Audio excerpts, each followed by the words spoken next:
Welcome to the Unstoppable Recording Machine Podcast, brought to you by Isotope. We craft innovative audio products that inspire and enable people to be creative. Visit isotope.com for more info. This episode is also brought to you by SonarWorks. SonarWorks is on a mission to ensure everybody hears music the way it was meant to be, across all devices. Visit sonarworks.com for more info. And now your host, EYAL Levy. Welcome to the URM podcast. I am EYAL Levy, and I just want to tell you that this show is brought to you by URM Academy, the world's best education for rock and metal producers.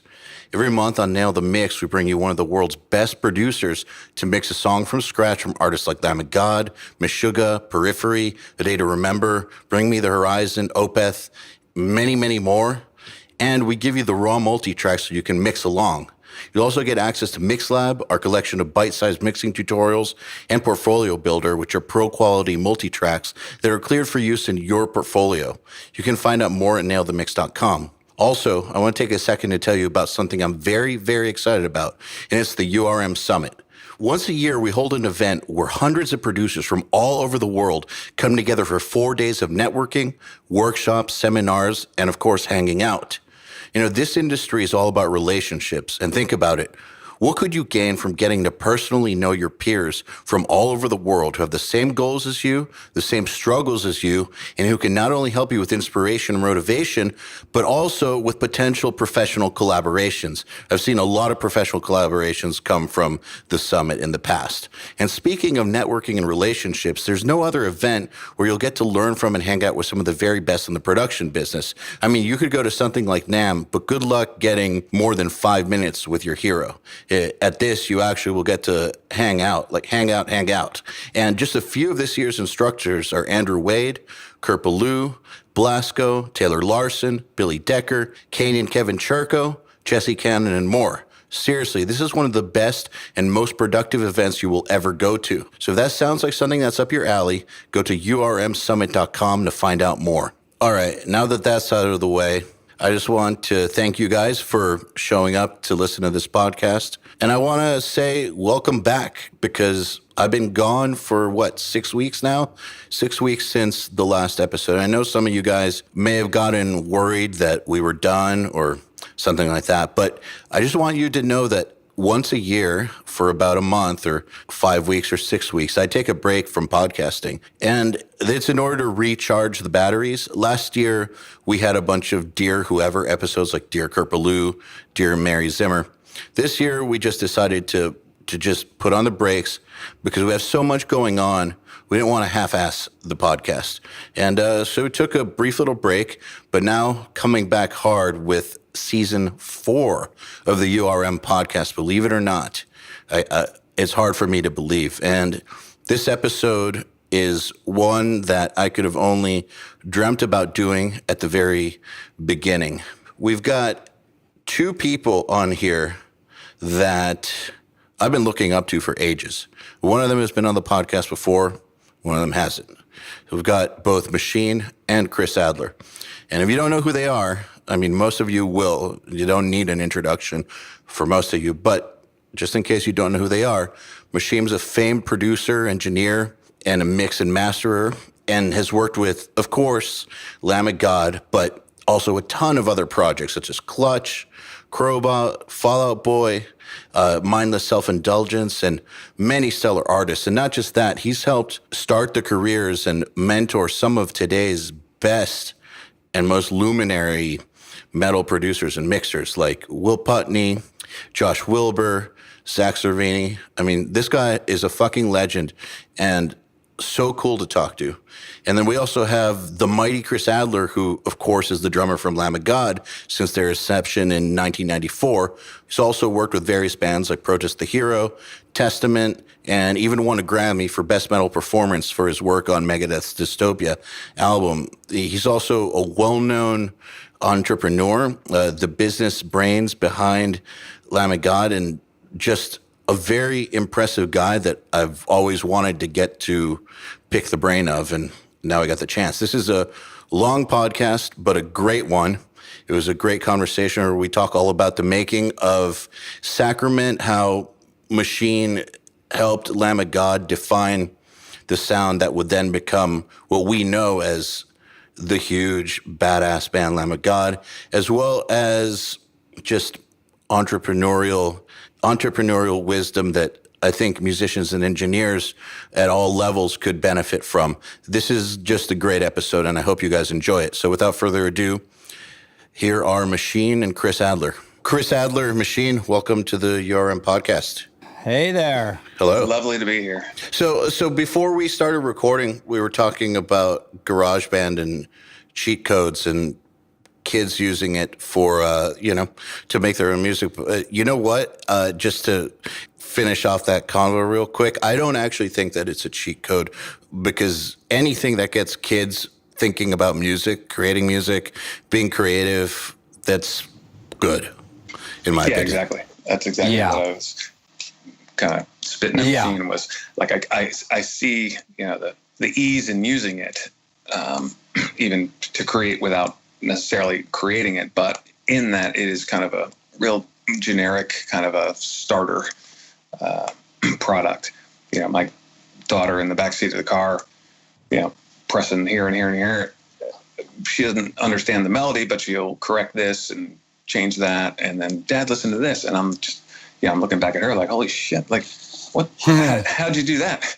And she's feeling really proud about it, and now she's kind of more interested in kind of digging in further. Does she play any instruments?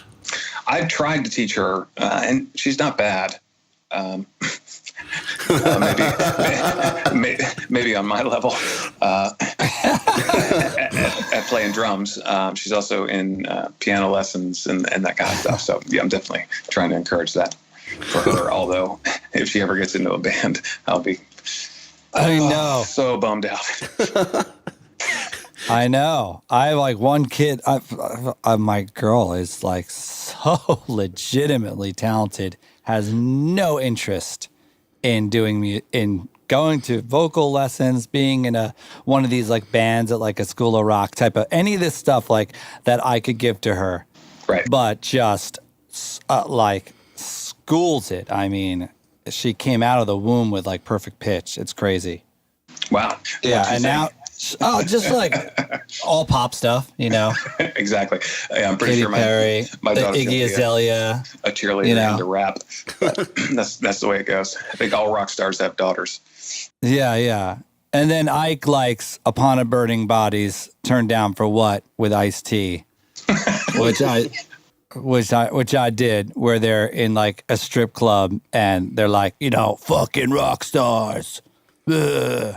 Congratulations on that. Yeah. Life achievement unlocked. Do you think that it's a genetic thing, or do you think it's just how they're brought up? Because my dad was a musician too, and I was, surrounded by it. It didn't even make sense to go into anything but music, just because, it was like it was like growing up into a cult, except music, basically, if you want to get right down to it. I think there's something to that, environmental versus, the kind of what's passed down. I certainly see my daughter being very creative in different ways. She's, ahead of her field in, art and stuff like that. But obviously it's very difficult for me as a drummer with a drum set up in the dining room to give lessons. She's, come on, Dad, let's, do something else or whatever. She sees it as kind of, it's been done. You got that. Yeah. What am I going to do? It's certainly in that kind of task of prevailing in the business, certainly would give her the advantage to continue with it. But I think just like all kids, I mean, you guys know, everybody knows, you grow up and it's like, whatever my dad is doing, I'm going to rebel against that. Like my parents don't smoke, so I'm going to smoke. I'm going to... Or my parents party, so I'm going to be straight edge. Exactly. It's always the rebellion, which, like I was saying earlier, I'm pretty sure she's going to end up being a cheerleader into rap. But, she has some genetic, obviously, well, I would think so. Oh, yeah. Capability she does. Doing it. But Sure, there's that she does. rebellion that every kid has to get away. And I think that's why I ended up kind of where I was with my parents are listening to the Beatles. They're not really into music. My mom's very focused on getting us into creative activities, very supportive, and both were. But it was more of a, I think at the time, probably like, can I get this kid into a music lesson for an hour so I can go do some shit I want to do? But it's definitely there. It's for them to choose. And that's been a weird thing because, for me anyway, with my daughter, everything I do is, come on, Dad, turn off the boy music. But at the same time, she'll pull up Spotify and put on some, I don't even know this, Katy Perry, or there's this, I don't know what the name of the guy is, but peanut butter jelly time, peanut butter jelly time. Song of the year. Right. So, I mean, she's embedded in, kind of everything that I do, and is very familiar. But in that, I think we all rebel naturally in that genetic way against what our parents do. I have that exact story. But as far as rebelling, but to like give my little spin on this conversation of influence, like nature and nurture is what makes up our personality and our musical DNA, and there's absolutely a nature, a biological thing your brain is born with that makes you predisposed to being talented in music. And that same thing with athletes or whatever, or scholars. And then nurture is, your influences when you hit the real world. And as I was just discovering what I was liking, the Monkees or the Beatles or the then Kiss and the Friendly stuff, there was a constant progressive music style happening all around me. Classical music, constant, really technical playing, very, I can't tell you the keys. I never learned theory, so I cannot tell you the insane key structures and time signatures that my dad would be rehearsing and I was exposed to. But what, he was a musician? As a musician. But that nurturing played into my growth of my brain and my DNA, where I sort of, when it came to working with bands like King Crimson and Lamb of God and really progressive bands, I didn't feel nervous. I didn't feel out of place. I could just roll with that. It's in your DNA. That was in, no, not my DNA. That was in my nurturing. Got it. The nature versus nurture. Nature is you're born with, an ability to music, ability to hear pitch. Some people can't, are born, they'll always be tone deaf. It's very much a thing that I've realized with my daughter is that, I've got this drum set here. I've got guitar, amp sitting next to it, acoustic guitar, piano. The more I push it, the less she's interested. Yeah, right. While I tried to give her lessons, and I don't know how to give lessons because I never had one, but I was able to teach her some stuff and able for her to, kind of play along to Gloria, Gloria. And you can see the smile, you can see the confidence in it. But the more I pushed the concept, the less interested she was. So I basically stopped and just let her kind of watch the whole thing. And now I find her seeking it. This is what I do. It's like the secret lab. It's like there's a lot of stories about geniuses and scientists like that had parents that like would go to the lab, and it was a forbidden place for the children, like, or whatever it was, or the editing room. And it was a forbidden, like back in the days in the 50s and 60s, it was a forbidden place for children, and they just weren't allowed in. And then they wanted that so bad. When it came time for them to become adult, they wanted into that laboratory so bad. So now I'm like reverse psychologying that shit on my kids. It's like, I'm like, exactly it. I'm like, no, I got a session. I'm like, that's really I smart, do this, actually. I do that. And I'm really not even encouraging them. And then they're, my dad did this and my dad did that. And That's how it works. I can totally confirm the rebellion thing is real. I've actually learned or the secret access to what you cannot have as a kid, the desires you want as a child of things you cannot have, like when you stuff. Yes. I'm not allowed to smoke cigarettes. Oh, you're not allowed. Oh, you're not allowed in the studio. Oh, no, that's for adults. That's for adults and serious musicians. I learned something interesting recently, which is that, and I don't know if this is true or not, but that this rebellion thing that we've been talking about, that natural tendency, it's there.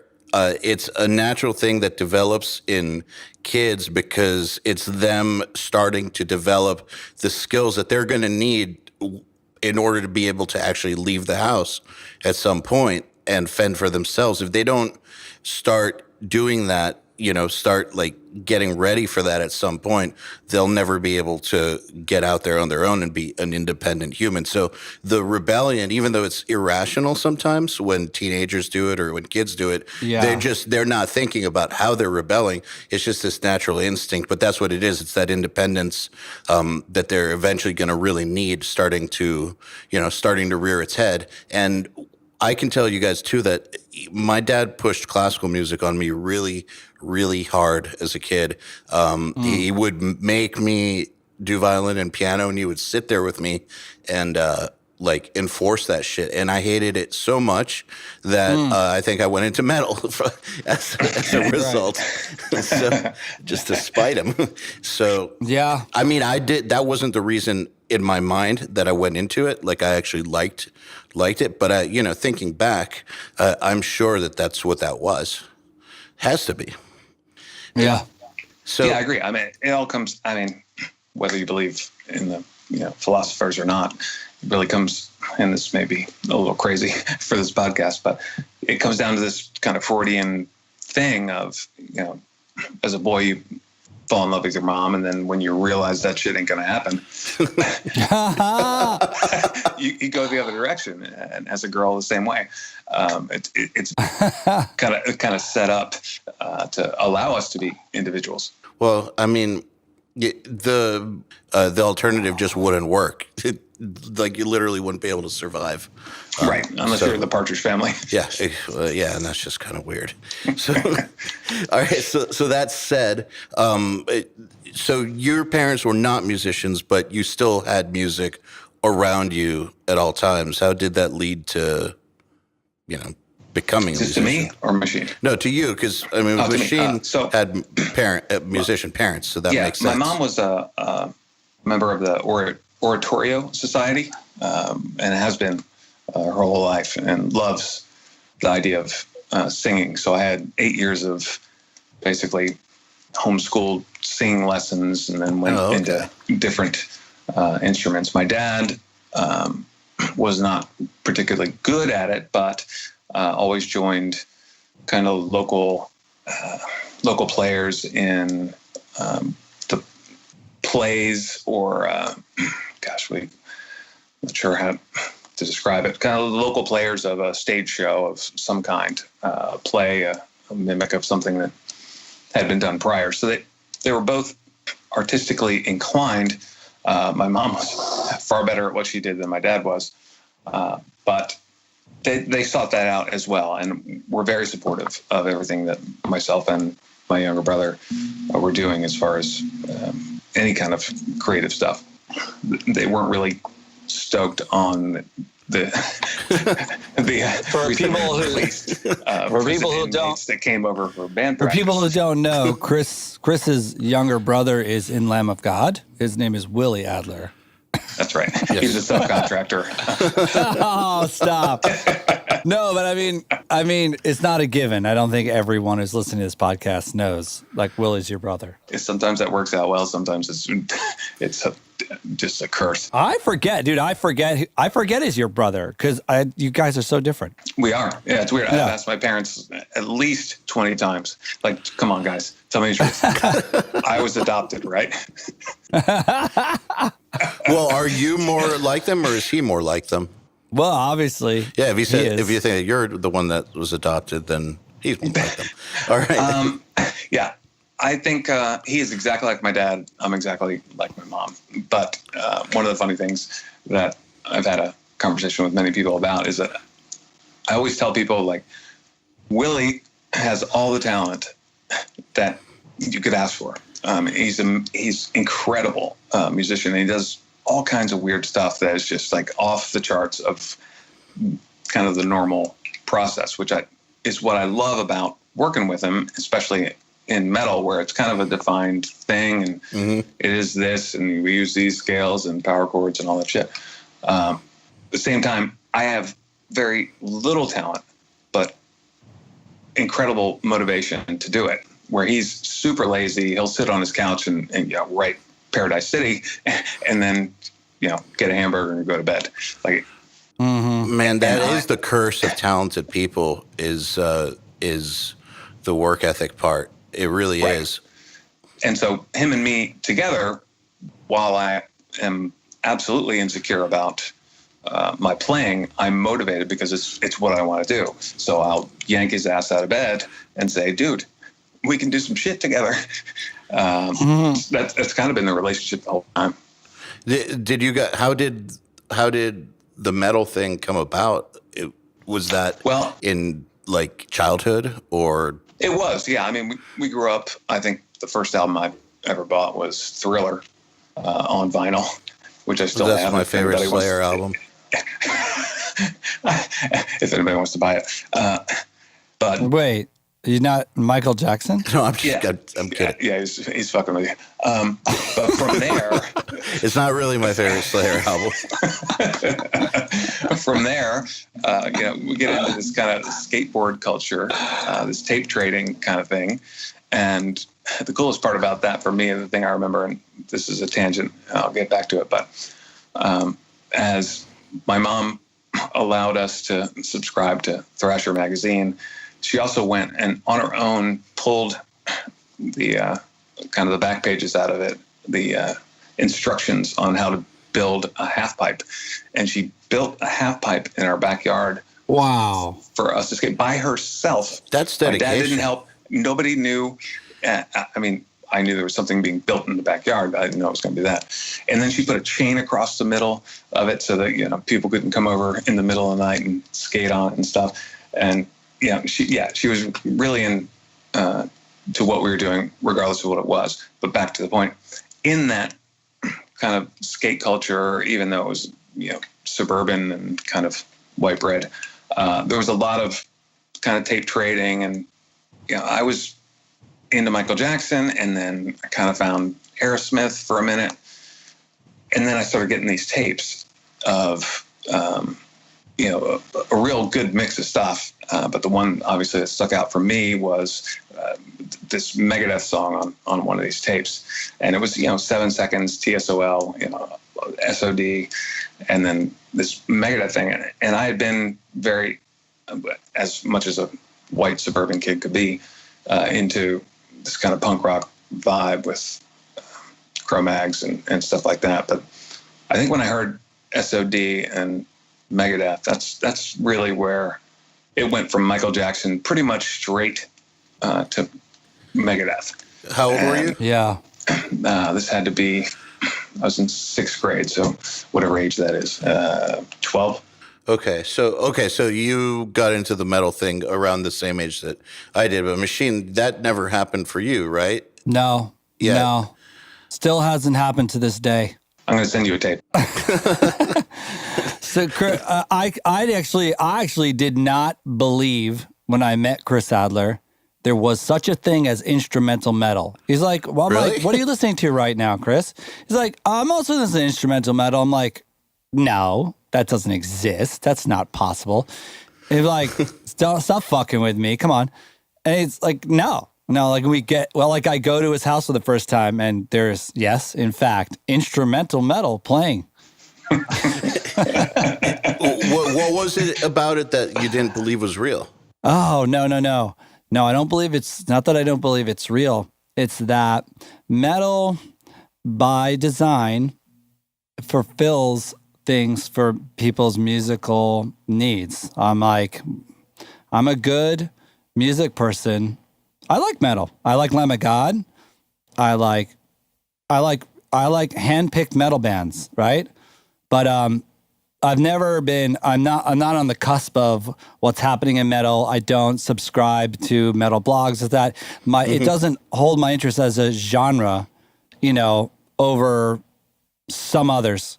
Not that when something brilliant comes out, well, Meshuggah I'm not just like as blown away as the next guy. That could be in anything. I love what's great, but so if you look at like culture, and how I like to call myself a sociologist of music, when you look at culture, and when I met Chris and I went to see them play for the first time and saw them with these bands like Killswitch Engage and do that, and I kind of was really researching. I just understood. I understood the fulfillment factor that metal gives to its audience that really live metal lifestyle, metal culture. It's the muscle car in you. It's energy.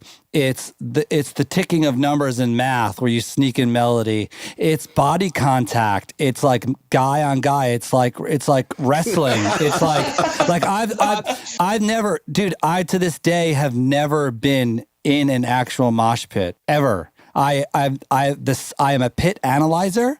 I have this idea that maybe like we could like pad me up in like a helmet, football pads, and then like send me into a Slayer pit and film it, and just for like more of my research. Right. But I have never. Exactly. But I've never been in a pit. But no, the point of all this, not being funny, the point of all this is that those like the heavy music, like, and when I say metal, I mean metal here, guys, not Five Finger Death Punch. I mean metal. Metal means to me what Chris Adler and Lamb of God taught me metal was double kicks and screaming vocals. I'm not talking about hard rock. I'm not talking about that. Chris needed to explain to me, this is metal. Like, it's not this hair stuff. It's not that. But when we're real metal of the day, man, that meant there wasn't going to be a lot of singing, and there was going to be shit tons of double kicks and blast beats. Like, that was, I'm talking, when I say metal, that's what I'm saying, metal. That energy and the things it does for people, yeah, it's a real, it will forever carry thousands and millions of people, which is what's amazing about the genre. It will forever, ever do that. And it'll never go away. And when other music forms come and go, and metal will do so less so because of these things that it fulfills for people. Is awesome. It's awesome. That's one of the best descriptions I've ever heard of the genre, actually. Well, I think just by nature. I mean, I had to say to you, Chris, coming into this project, I had to say, hey, let's say I was the best producer from another galaxy. Like, I killed it on planet Zoltan, right? Like, I was the man, right? And then remember, I was like, I had you give me homework. I was like, give me like the 2 best production modern day metal records. Give me the 2 records that define your band. And then there was another category, which I forgot what it was. But I was like, I wanted your help really, really learning about why you were so successful prior to me meeting you, and what's important about it, and what I could do from my perspective to just kick fucking ass with it. Just take it to another level, So, Chris, I have a question for you. Based on what Machine just said, I do have a question for you. So you guys worked with Devin before him, right? We did. Okay, yes. so just recently prior, yeah. Yeah, and he's like a metal genius, basically. So, all right, so you're a real metal dude who's been into it since the age of 12. Like, you worked with, like, Devin Townsend, like, all that stuff. Yeah. And I remember the vibe about the band back in those days. What drew you to this dude who's not part of the scene? Right. Well, that certainly feeds into what he was just saying. We love the idea of, at the time, no one in the band had ever heard of Devin Townsend. And I'm going to put an asterisk here in that didn't really work out so well. But I was a huge fan of what he had done with the recent Soilwork album that had been completed, and really felt like this is the guy that can. It's a crazy story, man, because at the time, certainly at the time of working with Devin, none of us, I talked the guys into working with Devin, but no one ever really understood the role of a producer. Basically, everybody thought that was an engineer. Just turn the knobs, make it sound like that last shit you did. Don't tell me how to do my job, because there's no way, and I probably have this as a quote in Machine's head, there's no way you're going to tell me how to do what I do better than I already do it. Wow. I know, they were so fucking brutal to me, man, when they first met me. Holy shit. You have no idea the shit that piled on, and all of them. And it took so long to break those walls down. That's extreme. I mean, we broke Machine in half on Ashes of the Wake, and I had to I didn't want to come back and take him to dinner and convince him that, okay, we now understand a little bit about the things that you were able to get in on the last record that have helped us out. And EYAL, I wanted out. I Ashes of the Wake, I was done. I was like, I'm good. I don't want to do another record. He was the first guy that we reached out to produce a record. He said no. I called him up. I was like, what's going on? He's like, I can't deal with this anymore, man. Like, it's so brutal with you guys. Like, just to get one idea across, it's like 10 days of crying in my hotel room.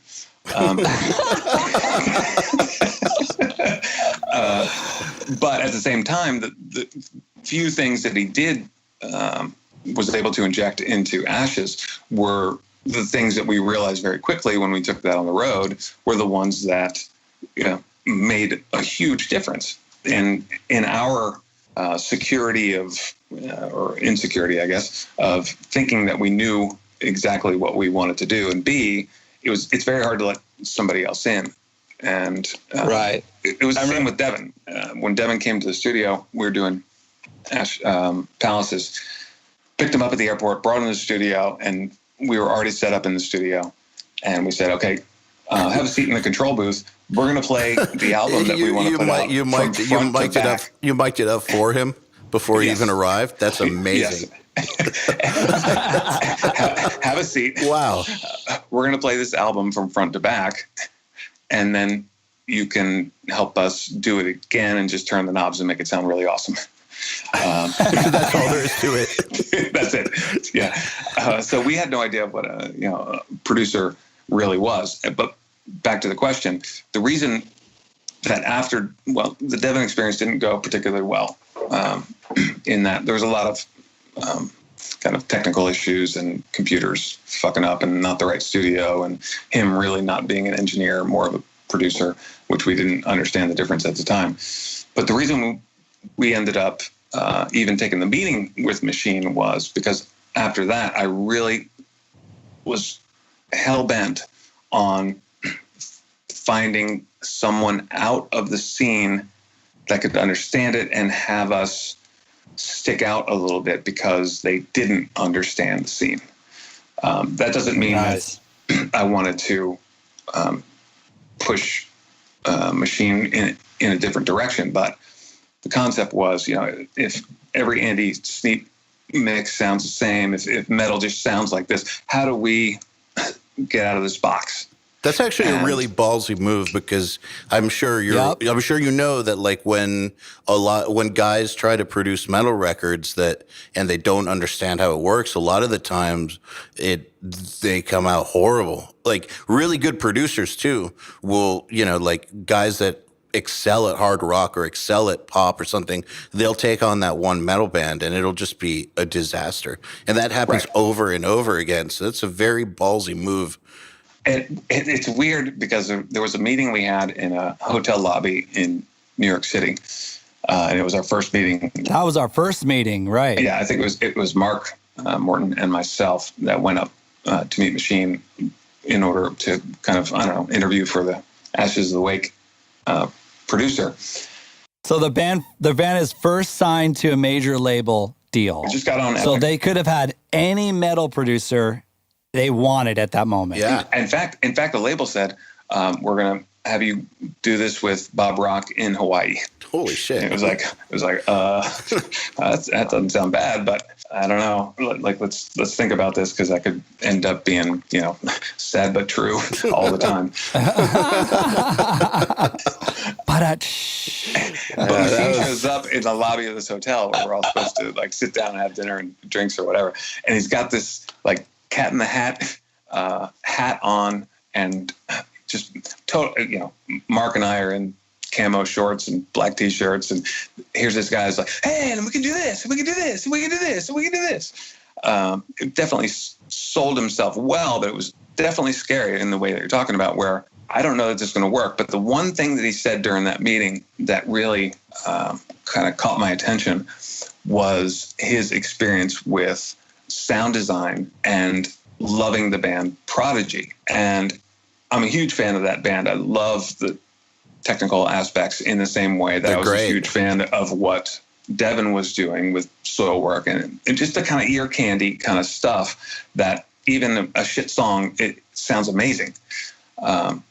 And so we walked out, and in the end, I don't think that was a very positive meeting. I think we actually told him, is like, how the fuck do you think you're going to be able to help us? You don't even know what the fuck is going on. That's what Mark said. Yeah, but I loved the idea of bringing in somebody from totally the outside and giving it a go. At the time, I agree with what you're saying, that it's obviously a risk. But at the time, for us, it's not necessarily a risk. It's a hope. So it would have been a bigger risk in some ways to go on the safe path. Yeah. Yes, and we would have just been everybody else. To my.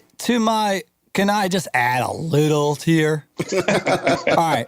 There was pepper in some details. There was a few other connection points that happened in that meeting, creatively, like as well. You like calamari as well, but other than that. No, there definitely was. It's like I kind of, we talked a lot about, a kind of a standard of what metal sounded like, because basically what was happening at this time, EYAL, was heavy bands were getting on K-Rock, which is the biggest radio station in New York. So these major labels were going, where metal only lived on Roadrunner and Metal Blade and these labels. Major labels were going, ooh, we should sign metal, because someone one day is going to take over the reins of Metallica, and one of these incredibly talented bands are going to develop. And so a lot of bands, so there was a lot of interest in this. So I talked a lot about this sort of standard that I was hearing about what the current relative metal bands were putting out, your Kill Switch Engages and stuff, and kind of took apart what I didn't think was really cool about it at all. And also I didn't think it was necessarily metal. It was just, how drums sound like drum machines. And I had this whole list, and I could go through it, but I think everyone in the band took a whoa, he just said all that, took a step back and then thought, well, there's a lot of truth in that. And if we figure this out together and trust this guy, maybe we could do our own version of it. And back to what you said in the first thing, Chris, we get our own unique version of this. But yeah, I really connected. It's like, drums all like this. No one cares fucking about vocals. Bass guitar is so secondary, blah, blah, blah. It's like, what's wrong with it? It's like, what's wrong with the picture? It's like, vocals are so let to last thought at the end. They're buried. I just went through the whole list of things that I was like, it doesn't have to be that way to be heavy metal. So basically you guys were on the same page about everything that was wrong in the popular metal productions of the day. No, but we figured it. But we figured it out. we figured it out and compromised our own way. You're going to see that in Nail the Mix. And that kind of gave us our unique sound. So it all worked. You follow me? Absolutely. I think it's so. All right. So you guys But it was worked. very, very uncomfortable. Yeah, I want to get into that a little. Like, so what was uncomfortable about it? Well, we love the idea of being able to stand out in some form or fashion from everything that was going on. But it's very difficult to allow someone in and start saying, what if we, extended that chorus, or what if we did this verse again, and that kind of stuff. Conceptually, the idea was great. In practice, it was really very difficult, and we butted heads to the point of really when we wanted Machine to come back for the next record, he didn't want to do it. And there really wasn't a lot of comfort in that first record, because even though we kind of romanticized the idea, Fear. it was hard to accept where it was going, because in the end, truly, we just wanted to sound like the cool metal bands that were out there.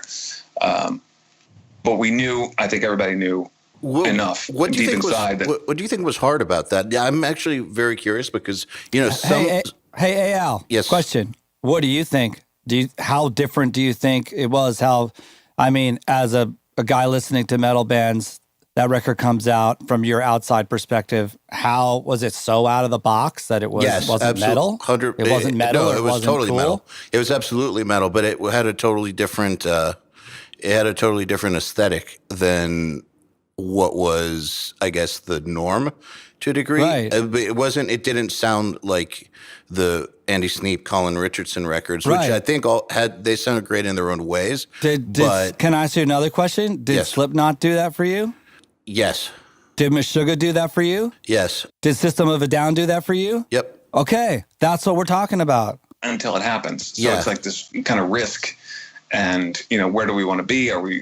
What are we doing? Like, you sign up for the idea, it's difficult to swallow in the process, and then you put out something that's like you guys are talking about, slightly off the path, and it's sink or swim. Holy shit! How are we going to do that? Is it going to work?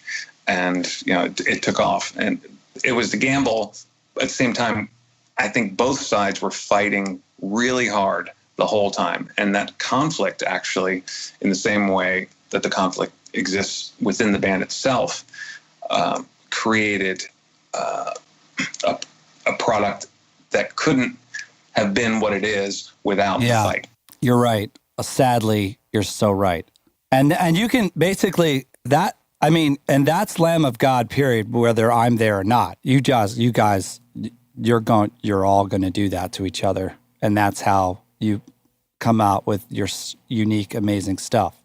There's a very interesting dynamic in the band where I wouldn't say we hate each other, but it is a challenge always. We are kind of who's alpha in this discussion all the time, like every single thing. And it's difficult, but we've found in our inability to be, ability to be as stubborn as we are, that, I'm not going to quit first.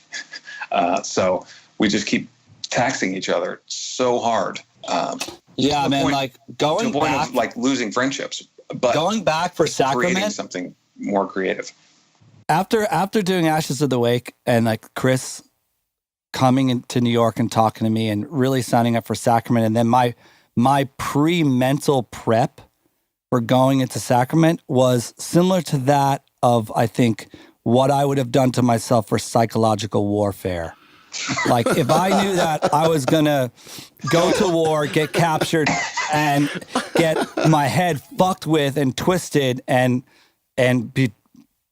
try to hold it together, but trying to be gone insane every day, that was my like prep going in. So like, what made you say this yes? It's going to be crazy. Why'd you say yes then? I said yes because Chris showed so much heart and proper intent, and he sat down with his wife and he's like, this is coming from all of us. He's like, look, dude, we did fight on last record, and we were scared, and we learned a lot, and all these things, I'm not going to cite the examples of who said what or who did what.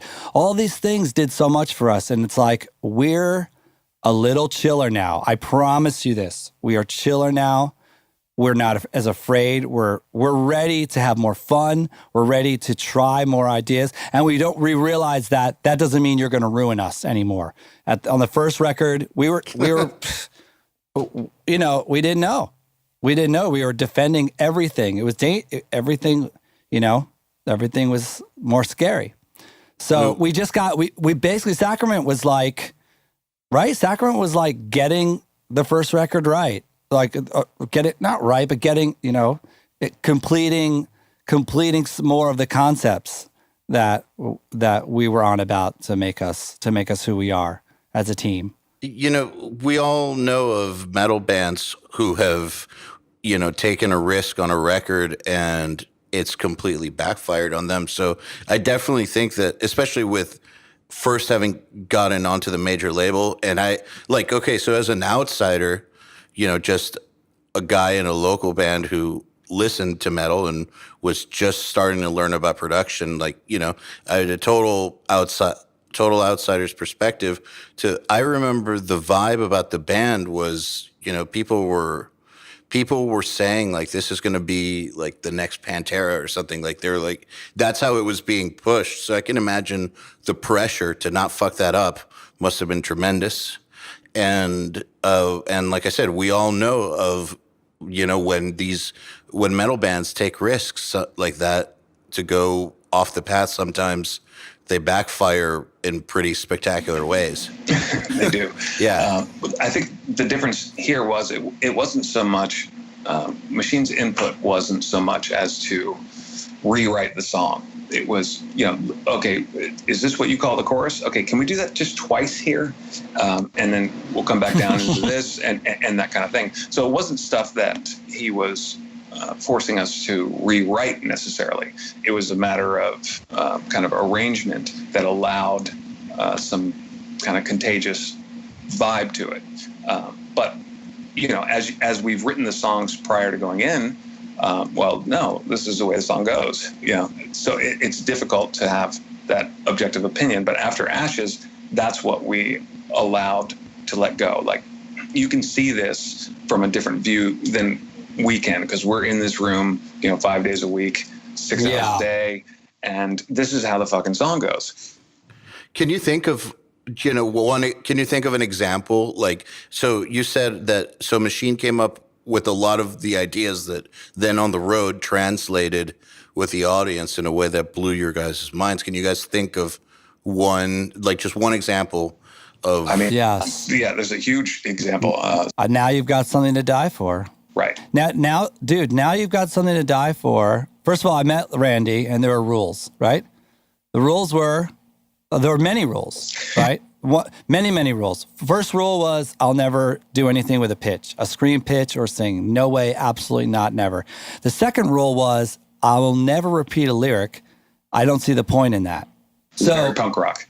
So he was reading in pre-production, and now you've got something to die for was a line in a verse. That's how it started. And I heard that and I was like, look, and I was like, okay, I can't say chorus. I can't say, I was like, Randy, there's something that really, really affected me, and it's kind of punk rock, and it changed my life. And I heard this guy go, fuck you, I won't do what you told me. Fuck you, I won't do what you told me. Fuck you, I won't do what you told me. And I was like, Randy, if you say now you've got something to die for, and you say it again, and then you say it again, you're going to have a reaction, a fucking connection like you're not used to. I'm warning you. I'm like, if you do that, if you have the balls to do that, those words are going to connect like starting a war. Yeah, I remember that exact conversation. And it took a long time and blah, blah, blah. That's like It wasn't something that he hadn't already written. no, it was a verse line. It was a verse line. So it was a matter of forming it, putting it in the right place, and Of course. finding that ability to kind of bring it over and over, which we weren't adept at doing at all. We started out instrumental. We didn't have a singer. We didn't want a singer. The only reason we have a singer still is the guy won't fucking leave.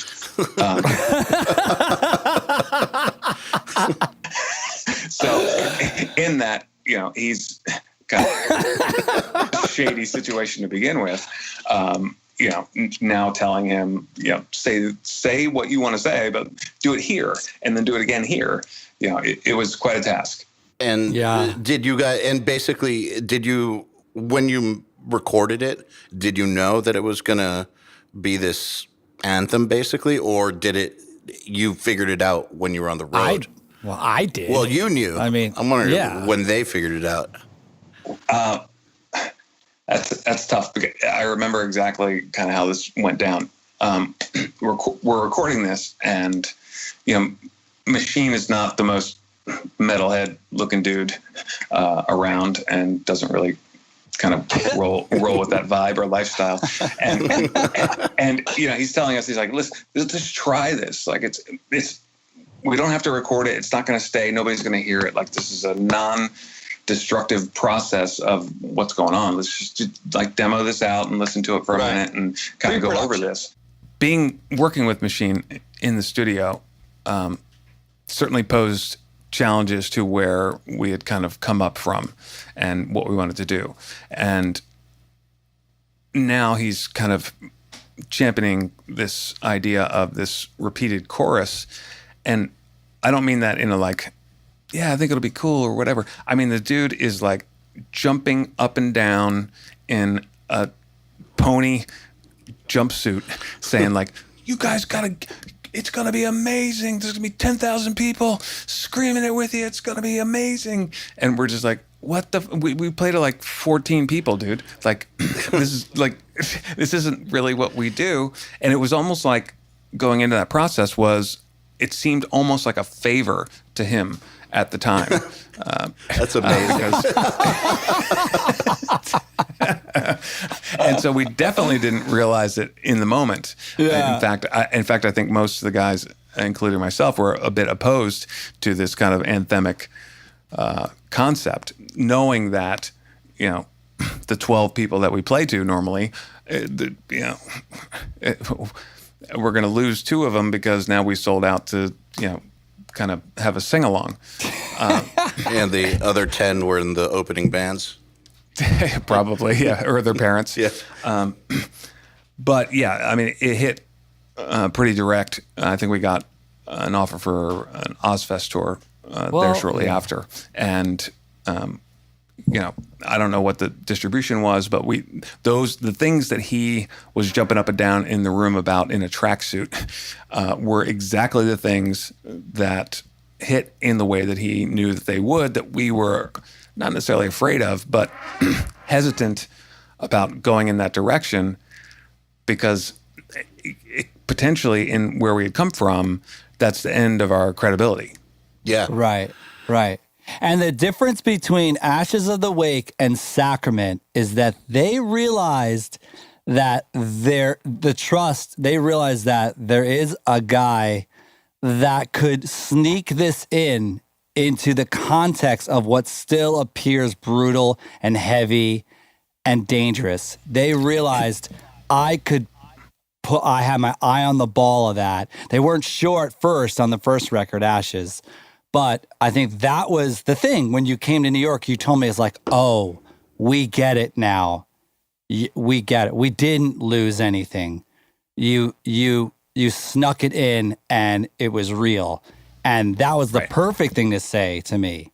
Because that's my job. I mean, that's what I live for. It was the first time we understood what a producer is. Because, like I said, with Devin and then Ashes with Machine, it was basically the way you would think of an engineer. Just make the shit we've come up with sound great. That's what a producer does, right? And when we saw those little things that he was able to kind of sneak in, even though at the time, like I said, we thought we were probably just doing him a favor or tired of arguing about it. Let's just fucking do it. Those were the little things that showed up, and it was like, oh shit, there's like a mind change there where you realize like an objective opinion is necessary because you're in this tiny little bubble where you know what you're doing. Everybody has the same point on the horizon, and it's very, very hard to let somebody come in and change that direction even slightly. And we didn't know it until we saw these things that he fought us enough for to get in, and then have that come back to us in the live setting.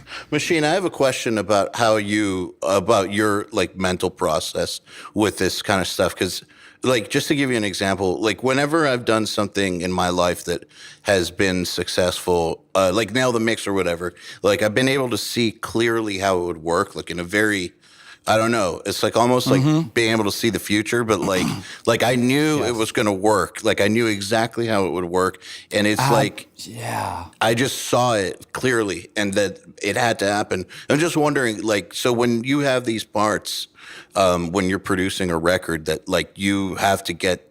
You know it that much that you have to like fight for it that hard.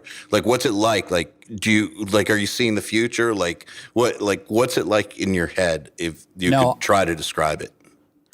That's a great question. And for every record I do, I need to see the end game before I start the game. And if I don't, I'm very honest with the bands, and I tell them I don't fully see it yet. And I often ask the bands for help, for like conceptual help. Like sometimes I walk in there and I think I may know the band really, really well or what it could be. And sometimes I'm like, I haven't got the whole thing. But I have to have, before I start, I have to have the whole end game in my mind. And you could ask any band I've worked with about this. And then it's just a key of, like a coach. These are our game plans. These are our plays. These are our things. Can we work them out and stick to them? And that's usually when you win. Those initial concepts and instincts are usually the right ones,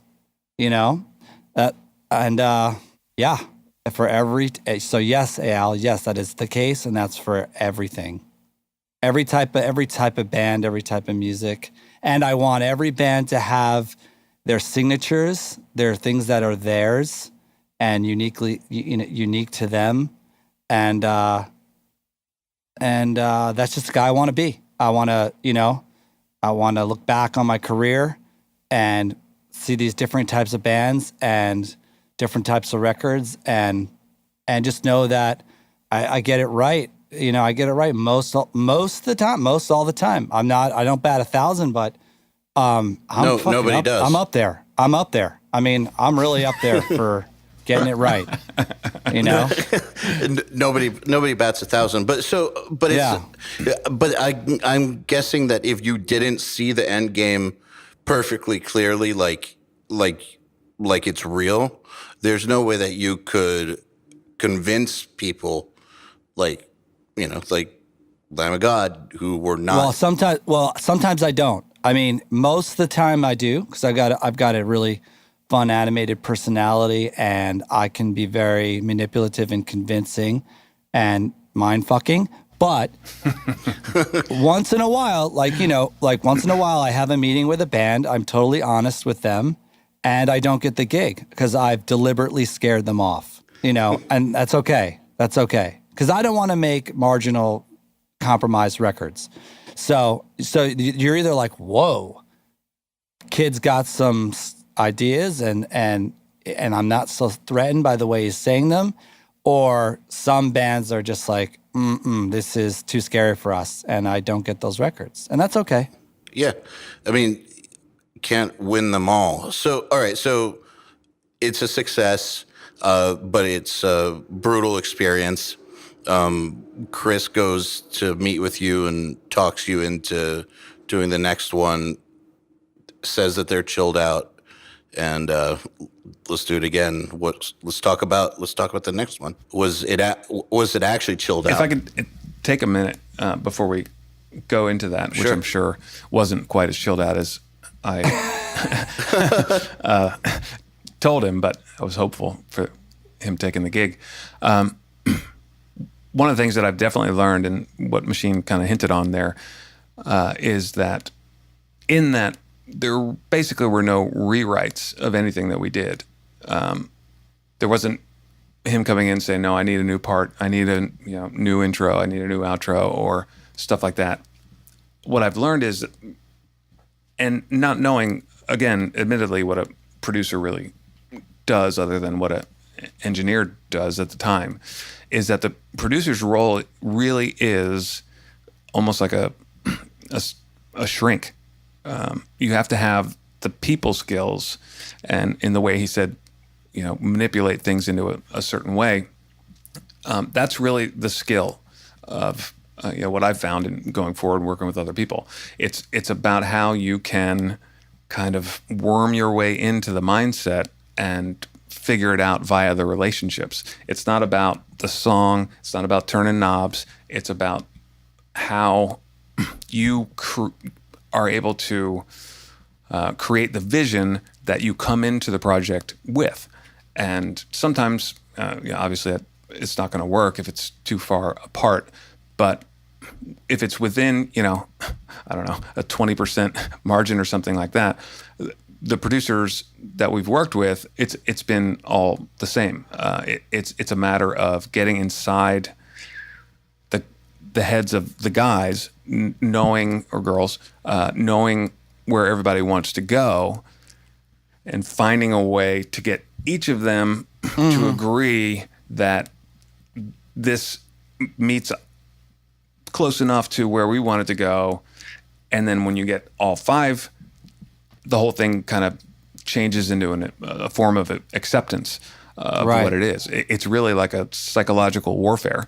And as the process starts and goes through, if it's a good match, you earn your trust.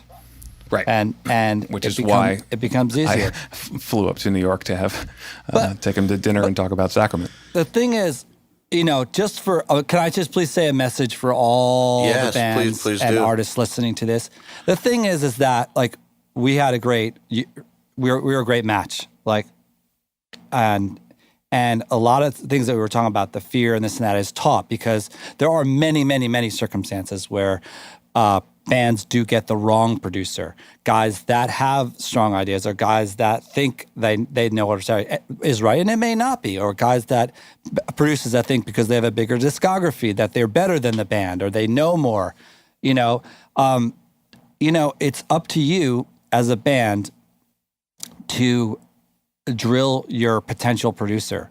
Be hardcore, ask them tough questions, and figure this out before you waste money and get into the studio. Because a lot of these disaster stories, like Chris in the beginning of this podcast was just talking about, oh God, all these scenarios where producers have ruined these records. It's because, well, they weren't a good match. So it's up to you, right? Like you fucked up with your first girlfriend and you learned more about what kind of girl you want next. And then you fucked up with her and then you learned more about what kind of girl you want next, right? It's up to you to be, really tough. I love it when bands play me examples of other bands that I did not produce. That it's a challenge for me. Look what this producer did here. I love when bands go to me and go, I'm a big fan of this producer, that producer, and this producer. And what do you think we could do to fix this? Or, really don't be afraid, no matter how big that producer is as a band, don't be afraid to really challenge them before you get into a studio to make sure you guys are the right match. I say bring it on. It's a difficult balance though, because you got, the thing that you believe in the form that it's in. And then you have the objective opinion coming in saying, well, what if we did this and this and that? And nobody that is in a band or in a position to record is kind of, well, nobody starting out anyway, has in the mindset of, oh yeah, let's change everything for this dude, because you're already taking the gamble on what it is that you've written Yeah. and having that come across in a certain way. And now, here's somebody else that you don't know that wasn't there the whole time, that wasn't instrumental in writing the tunes, saying, well, I think it would be better this way. And I remember actually saying this to Machine. I was like, what the fuck do you know? Like, you don't know. You can't do this better than we can. Like, what are you talking about? Yeah. And it's a really, really difficult starting out to swallow the concept of allowing somebody in to the point of changing your creation. But in what we've learned in a very hard way, and why I had to go romance Machine in New York, is that it makes a huge difference It takes the right type of band to I think now that I'm listening to all this, it takes the right type of band to think like this. Type of band like Slipknot, a type of band like Lamb of God, a type of band like Mastodon. It's like it takes the right type of band, because in today's day, there's a lot of guys that do metal that they have a style. So if you're a certain kind of metal band, this works a lot. They're like, oh, we want the da-da-da dudes sound. So they can, I see a lot of that. So basically you've got producer engineers that really do a thing, and they do it really well. And then they can choose that application for the sound of their band. So they're choosing metal producers based on that their known application, right? Yes. So it's that, and that's God. And Chris and EYAL, is that more than half of the average band's mindset, or I'd what do you say think? that's way more than half. Okay, I think that's all right. I think that's the majority of bands. Right. Yeah. So not everyone's a System of a Down. Not everyone's a band like that just wants to take those risks and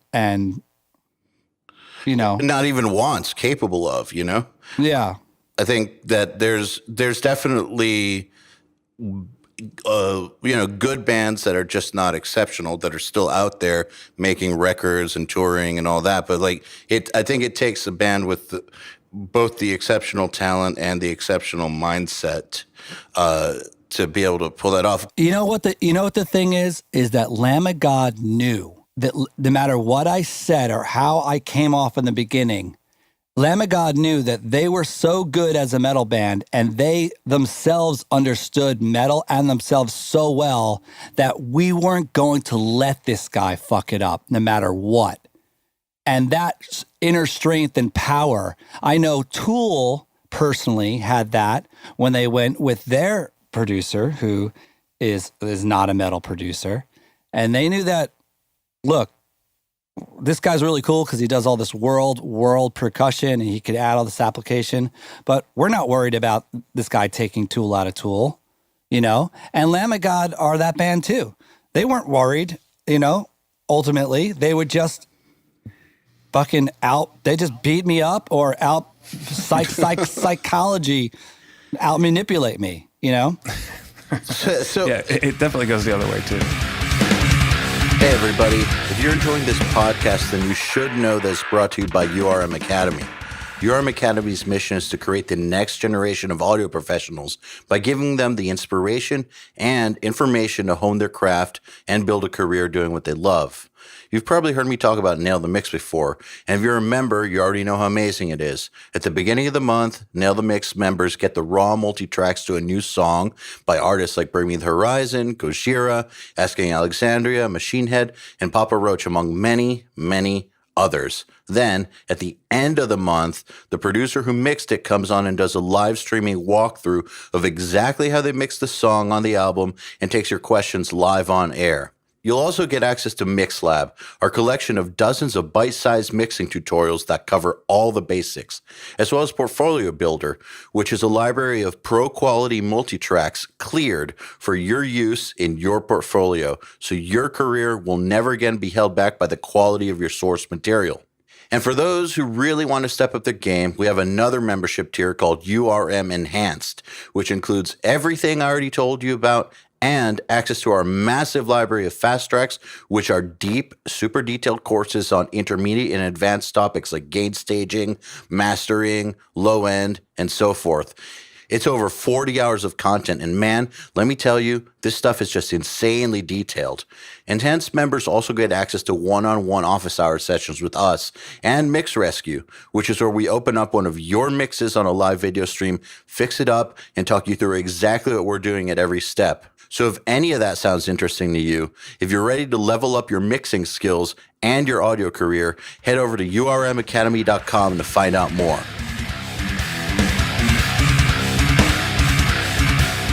Machine, what would you say? Because, okay, so that advice that you just gave to bands, which is, stand your ground if it's worth standing for, and ask the tough questions. On the flip side, because, there's a ton of producers and up-and-coming engineers listening to this, what would you say to a producer about when you're on the other side of getting grilled? And Chris, I'd like to hear your take on this too. What is it when you're grilling a producer? Like, what are the kinds of things that would win you over? And Machine, what advice would you give to guys who are getting grilled so that they don't get like defensive or emotional or whatever? You could react badly when you feel like you're getting hammered like that. Well, reacting badly would be a bad sign if I was the band, right? Because it's like an educational sit down. I'm not asking any of these questions in an insulting manner. We're starting the record process. Business. We're starting the creative process. It's like a boardroom, and we're sketching out the screenplay. We're like, how will this go down? So someone getting defensive, bad as a producer, very bad sign as a leader, very bad sign right there. Not cool. Like, what else needs to be said? I mean, just don't come at the guy like mean, like Mark did, where he said to me, "What the fuck do you think you know about our band that we don't already know?" Right. But it's almost impossible to not have that reaction, especially as a young band, to have somebody come in and say, well, I have an opinion on your creation that we're going to need to do this and this and that. Because, starting out, whether it's your first demo, first record, second record, whatever, there's a lot of ego in that. And it's certainly easy to find what we were looking for at the time, and luckily didn't get, which is, an engineer that just kind of turns the knobs and makes it sound like everything else, and you stay in the mainstream of what everything else sounds like. It's very difficult to step out of that knowing that it's not so much a risk in our case in that there were no real major rewrites of anything, but it's almost an insult when you have somebody telling you, I think this is better, because you've been working on this product for so long and you believe in it, and it's really hard to kind of accept anybody else's thoughts on it because you believe that this is going to be, special. It's going to stand out on its own. Really don't want any outside information about it because you believe in what you've done creatively is different than what's out there, and it's fine as it is. So it's a real risk on the band's part, and that's not an advertisement for young bands to kind of be subdued and let a producer do whatever they want. You should argue the point, and that's kind of really the whole thing. And is that like, okay, you have an idea, let's record it and listen to it. And even after one of the things, Machine was actually smart enough to bring in a guy on our records that we worked together named Josh Wilbur, who we've worked with since. And one of the things that I really, really love about Josh and Machine, because they shared this whole concept, was better is better. Like, don't argue what's so personal to you. Let's just try this, and let's all listen to it, and let's think about it, and put the fucking tape in your car or whatever. Like, let's just take a minute, non-destructive. This is not going out anywhere else other than this. Like, take a second and try to get out of your bubble for a minute and feel my idea. Now, if you don't like it, come back, let's talk, let's do it again in a different way, whatever. But just the initial idea of having somebody come in and say, no, I think it'd be better if you did this. Yeah, it's almost offensive. Yeah. To Chris, a young, Chris, check it out. You know, like we talk about like spectrums, like kids that have ADD or like various things, they're spectrums. Like, like as far as all bands go, there's a spectrum for like a perspective of like, oh my God, serious talent, serious focus, obsession, work so hard, someone suggesting change, Lamb of God, this is going to be a major problem. To the other end of the spectrum, whereas I really like creative collaboration, blah, blah. The band, Lamb of God, in its entirety is all the way on the other side of the spectrum. Right? Like, yes. Dude, honestly, and listening audience members, not all bands are like that, Chris. Some bands, they're up for it. They're really up for it. Like the collaboration. And everywhere in between. You have to feel it out. Certain songs more, certain songs less. Right. And I think we certainly are more than ever before. But in the way that in the concept of if I'm going to produce a record and I come in and really have a global view of this, and it's not, maybe it's 50% there of what I'm seeing, I think it takes a band questioning what they do in order to swallow all of that.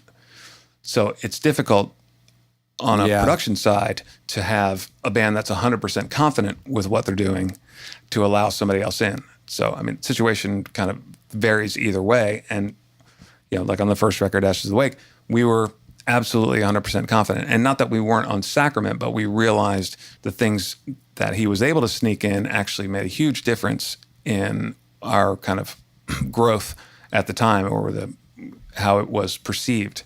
And we're certainly willing to, back down off of that 100% confidence to maybe 90%, and allow 90%. Great. And you were still cool, and you were still brutal, and you were still heavy, and you were still credible, and you were still Lamb of God, right? I promised you that. My daughter wouldn't say that, but yeah. So what happened? So what was the vision then for the second record? Like when you guys got together to talk about what it would be, and started figuring that out. How did you guys voice that to each other? Immediate for me when I went up, and told him like, okay, we've realized the difficulties that we put you through, and we'd really like you to come in as a sixth member of the band and have the same opinion, weight that any other member would have. And I suppose that's kind of what got him in bed. But it was still difficult because when he came in that next time, where we imagined like, hey, let's do this chorus twice, or let's go back to the bridge or whatever. Now it's this grandiose, I know the guy from Nine Inch Nails. This is going to be we're going to get a symphony in here. And, it was huge ideas. What symphony? Lies. And that's not lies. You're talking about keyboards and shit. It was like, what do we do? No. You and me were talking about psychoacoustic, ambient, eerie shit like from movie soundtracks, and how we were going to get that, and like Operation Mindcrime type shit. That's funny that you say that, because that was exactly the example that and we talked about. That. We both love that idea. It's my favorite record ever. Me I too. do love it, but it doesn't. That was like the only metal record I knew as a kid. It didn't It didn't fit us, but Machine came in with the concept of what's like the brutal version of this record. How do we make Mindcrime like brutal? And we already had the brutal riffs, and now we're talking about kind of production stuff, which got a little scary for us because, and there still is very much an insistence in the band that, we'll never, ever run tracks or not be able to perform the songs as they appear on the record, which is why, unfortunately, we're not able to do a couple of things that we've written. But in the studio, it was like, oh shit, you know what? I mean, we have 1 minute in time to kind of paint this picture. Why wouldn't we paint it in its most beautiful way that we can? Maybe we can't do that on stage. And I appreciate the insistence of all the guys in the band of not wanting to run tracks.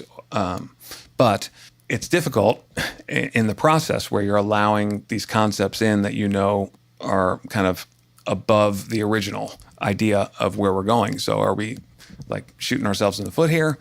Is this going to be a hit song that we can never do?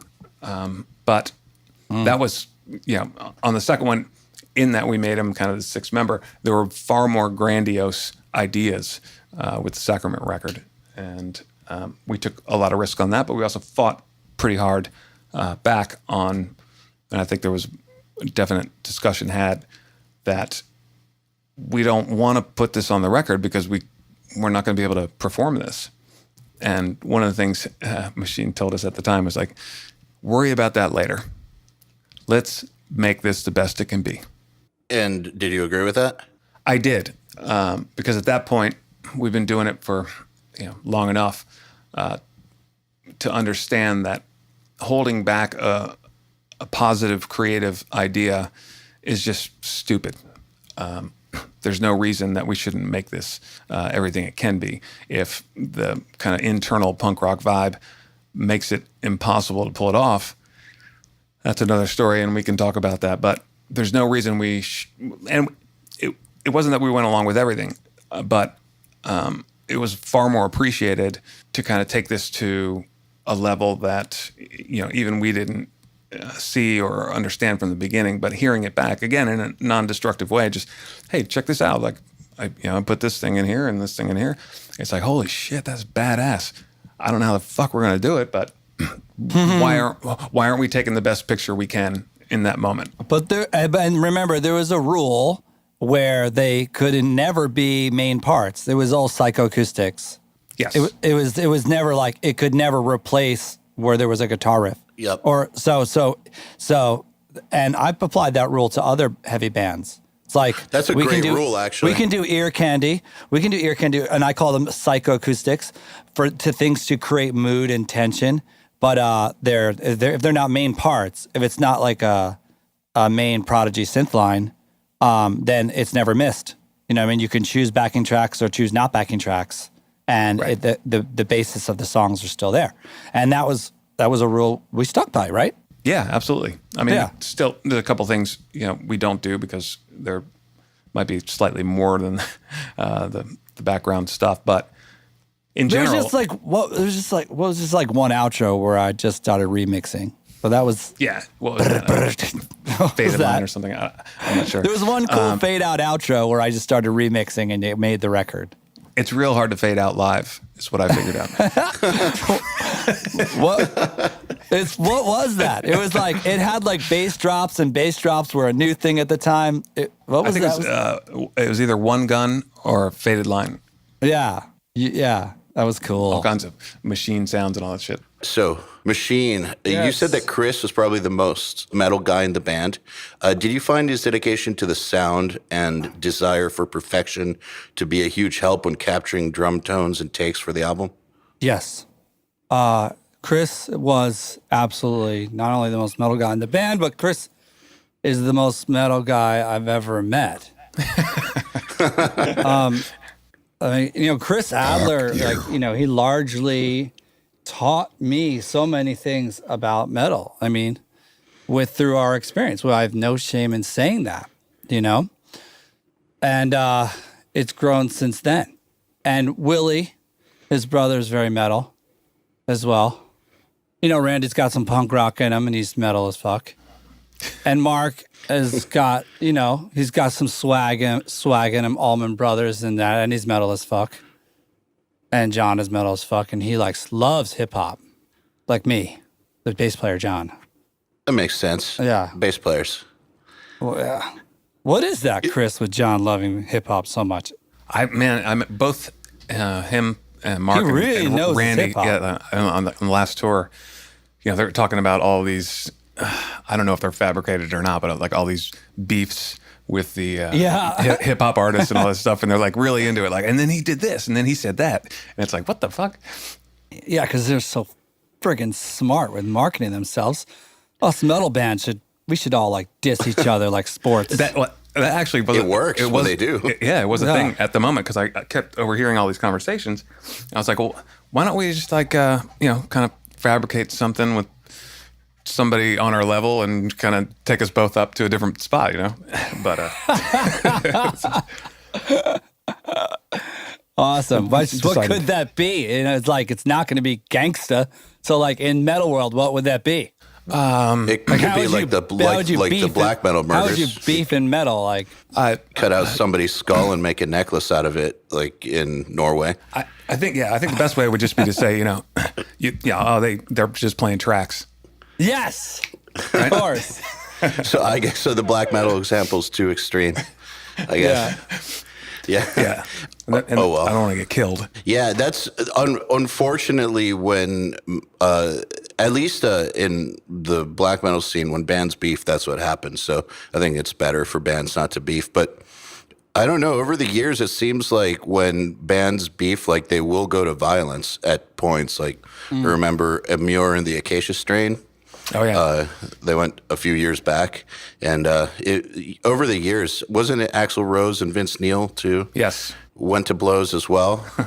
Yep. Yeah, it's just better not to beef. But anyways, We back to do not promote violence here. yes, definitely not. So back to Sacrament. Can you guys both talk a little bit about the drum production? I know it was a deconstructed recording process where things, shells and cymbals were tracked separate and so on. And what was both of your experiences with that method like previously to that? And what were some of the learning moments and key takeaways from doing it with that method? Chris, you decide who talks first. You just want to know how much I'm willing to give away about this, right? So what we did was, like you said, kind of separated everything. And that was a bit of a learning curve on my part because now we basically have hands and feet. And so meaning that they are going to be recorded at different times. So I'd have to kind of deconstruct, take my feet out of it and just do the hands, and then take my hands out of it and just do the feet. And that didn't come very naturally at all. So what we ended up doing, I think, at least for the feet part of it, and the same the other way around, but for the feet part of it, basically covered the entire drum kit with as many pillows and blankets and stuff over the top of the cymbals, anything that we could do to totally make the hands kind of silent, but still allowing me to play because it was really Right. impossible to kind of fully separate everything on my end. And then with the feet, we just took the kick drums away and put little practice pads with blankets over them so I could play the feet while I did the hands as well. And what's interesting is how in time, it slowly you started leaning off, right? Yeah. And then you were just Yeah. tapping the floor, right? And then there were times where you could just completely Yeah, there was a bit of a learning separate. curve. Depends. Right. But- A bit of a learning curve for me to take either of those things away. But slowly as we did it, got, song 2, song 3, whatever, it became a little more natural. I didn't feel the need, not need, but the But muscle Chris- memory, everything that was going on. I didn't have to do the feet, and I could get a better performance with my hands if I didn't. Yeah. Yes, exactly. I wanted to ask you that as a fan. Why, creatively, why, Chris Adler, would we do this method? Well, I think we were both very interested in not necessarily redefining, but creating a unique sound. And of course, when you got at least when I was coming up, you do your first demo, it's on a boombox or something, and then you get the cheap recording studio with the bad mics, and everything's a bit mushy, and you can't hear that splash cymbal that I thought was so cool when we were writing the song and all that kind of stuff. And there's no way to go back in because now you've got, snare in the overheads, and there's only Yep. so much you can separate Yep. in these things. So the more you can isolate them, the more you can kind of get a bit of a more, pristine sound out of each thing, and then be able to mix that properly as pieces of a kit, as opposed to, 10 mics that were on the whole time, and you can't really Absolutely. pull one out. Right. And I'd like to add one thing to that as well. Is also, I noticed this is the first time we met. So this is back for our first record, right? Ashes.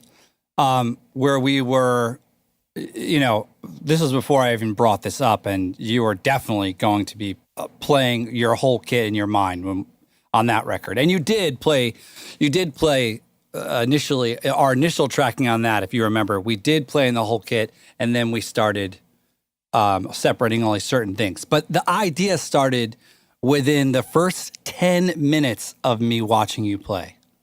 Like in the very first time we met, in the very first pre-production, your body language and your whole demeanor was you were putting, like 80% of your mental focus onto your feet. Right. Like, and you were complaining about your feet, and you're like, and I'm like, listening to you play, I'm thinking, wow. I mean, the things he's doing with his feet are unbelievable. I mean, it's really the other snare drum. It's like there's times where it's so complex with 32nd notes to 24th notes, back to this, to complex things where there's so much more actioning happening down there than with his upper limbs. So as a result, I didn't like that. All right. I didn't, because as someone who knows how to capture great sounding drums, and I want to create drums, I know that the way those drums are hit and the way they're tuned has a lot to do with how they're going to sound in the end. And I really didn't like that he had to put so much focus onto his feet. I felt that there were times where the way he was just, the action on the way he would snap his snare or go into a tom roll or hit the bell of that ride just right. The brain cells were so much on the feet. And so I wanted to be able to, that was my instant, I had that idea in 10 minutes. After meeting you, I remember writing you this like huge 2-page letter and why we should do it, and no one's gonna know, and we're gonna get this great sounding this, and remember you kind of half blew me off, and then we did parts, and then for Sacrament we were like, oh, this is game on, yo, like this is and he played. It's like he played all the parts in with his feet as we tracked them, as we tracked the kick on Sacrament. But it was then fully separated in the recording process as overdubs. You know something? I've recorded a lot of great metal drummers at this point, and also in my band I had a dude named Kevin Talley, who's a great metal drummer. He's actually the person who introduced me to doing it like this. And I've done this sort of thing with great drummers through the years. And, it's not because they couldn't play or anything like that, but because a human being only has 100% of focus that they can give to anything. And if you want them to put 100% into the hands, really go Pantera on the hands, it's not always going to coincide with putting 100% into the feet, and that's just as important. So with great drummers, that's sometimes the solution, so you can get the best of everything, because people, they're all humans, so they're going to have to, divert their focus at times to different things that give them more or less trouble. And so that's just, you're going to have fluctuating levels of intensity and focus on different parts of the drum set, depending on where their head's at. Yeah. Also, what's going on that day. So I found that it works great with great drummers. It's actually a lot harder to do with shitty drummers. Believe me, it doesn't. If you can't play the part as a whole, you're not going to be able to dissect it very easily. No, definitely not. Duly noted. I mean, and not only could he play these parts as a whole, I mean, he had them like really no other human I've ever met. He has them like this inner programming brain where he can see all these things and naturally dissect. It's unbelievable to do this with Chris, this process. It was definitely weird. And I think, any kind of band, at least coming up when we were, or my generation of bands, no one thinks, oh, I'm going to go into the studio and not play my whole drum kit. But I think the thing that really sold me on it was there was a different situation where Machine was working, I think, with one of the guitar players, and I think it was Mark, and Mark was real concerned about creating something that we couldn't replicate live. And Machine's answer to that was, listen, you guys wrote the songs. They're amazing. Why spend the money to come into the studio and not paint the best picture of it that we possibly can? Worry about playing live later. I mean, we're not going to put on, a bunch of keyboards and tracks and all that kind of stuff. We're just, padding this, doing that, whatever. And that made perfect sense to me. It's like, why wouldn't we allow this song to be kind of everything that we would want it to be, but can't really physically, any of us individually or together necessarily do, in that we're, like you said, wrapped up in our 100% focus of what we're trying to do. So I did like that idea, although it was a bit, it's a bit weird to think, because it's almost like there's an anxiety in that, like, you have to swallow the fact that it is going to sound better if you do that. And that kind of turns into, well, then does that kind of mean I'm not good enough? No, it actually makes you a better drummer when you get back to doing it again, I think, because you've learned but to start think the about process, it differently. To start the process, you kind of have to surrender that ego of, no, I know what I'm doing. I can play this shit. Here's the irony in what Chris just said. Like, we don't overdub guitars. Oh, that's okay. Right. So we can't overdub drums? What's up? We overdub guitars all day. Oh, vocals? You want a double? You want a harmony? Right. Oh, whoa, wait a second. We want can't somebody do else that. to sing it? Easy. It's true, though. It's absolutely true. I mean, it's not that drummers can't play this stuff at all. It's just, if you want it at that level of, at that level of quality, you got to do what you got to do in order to get the job done. And that's all there is to it. It's really like not an with argument the guitars over and vocals. Yeah.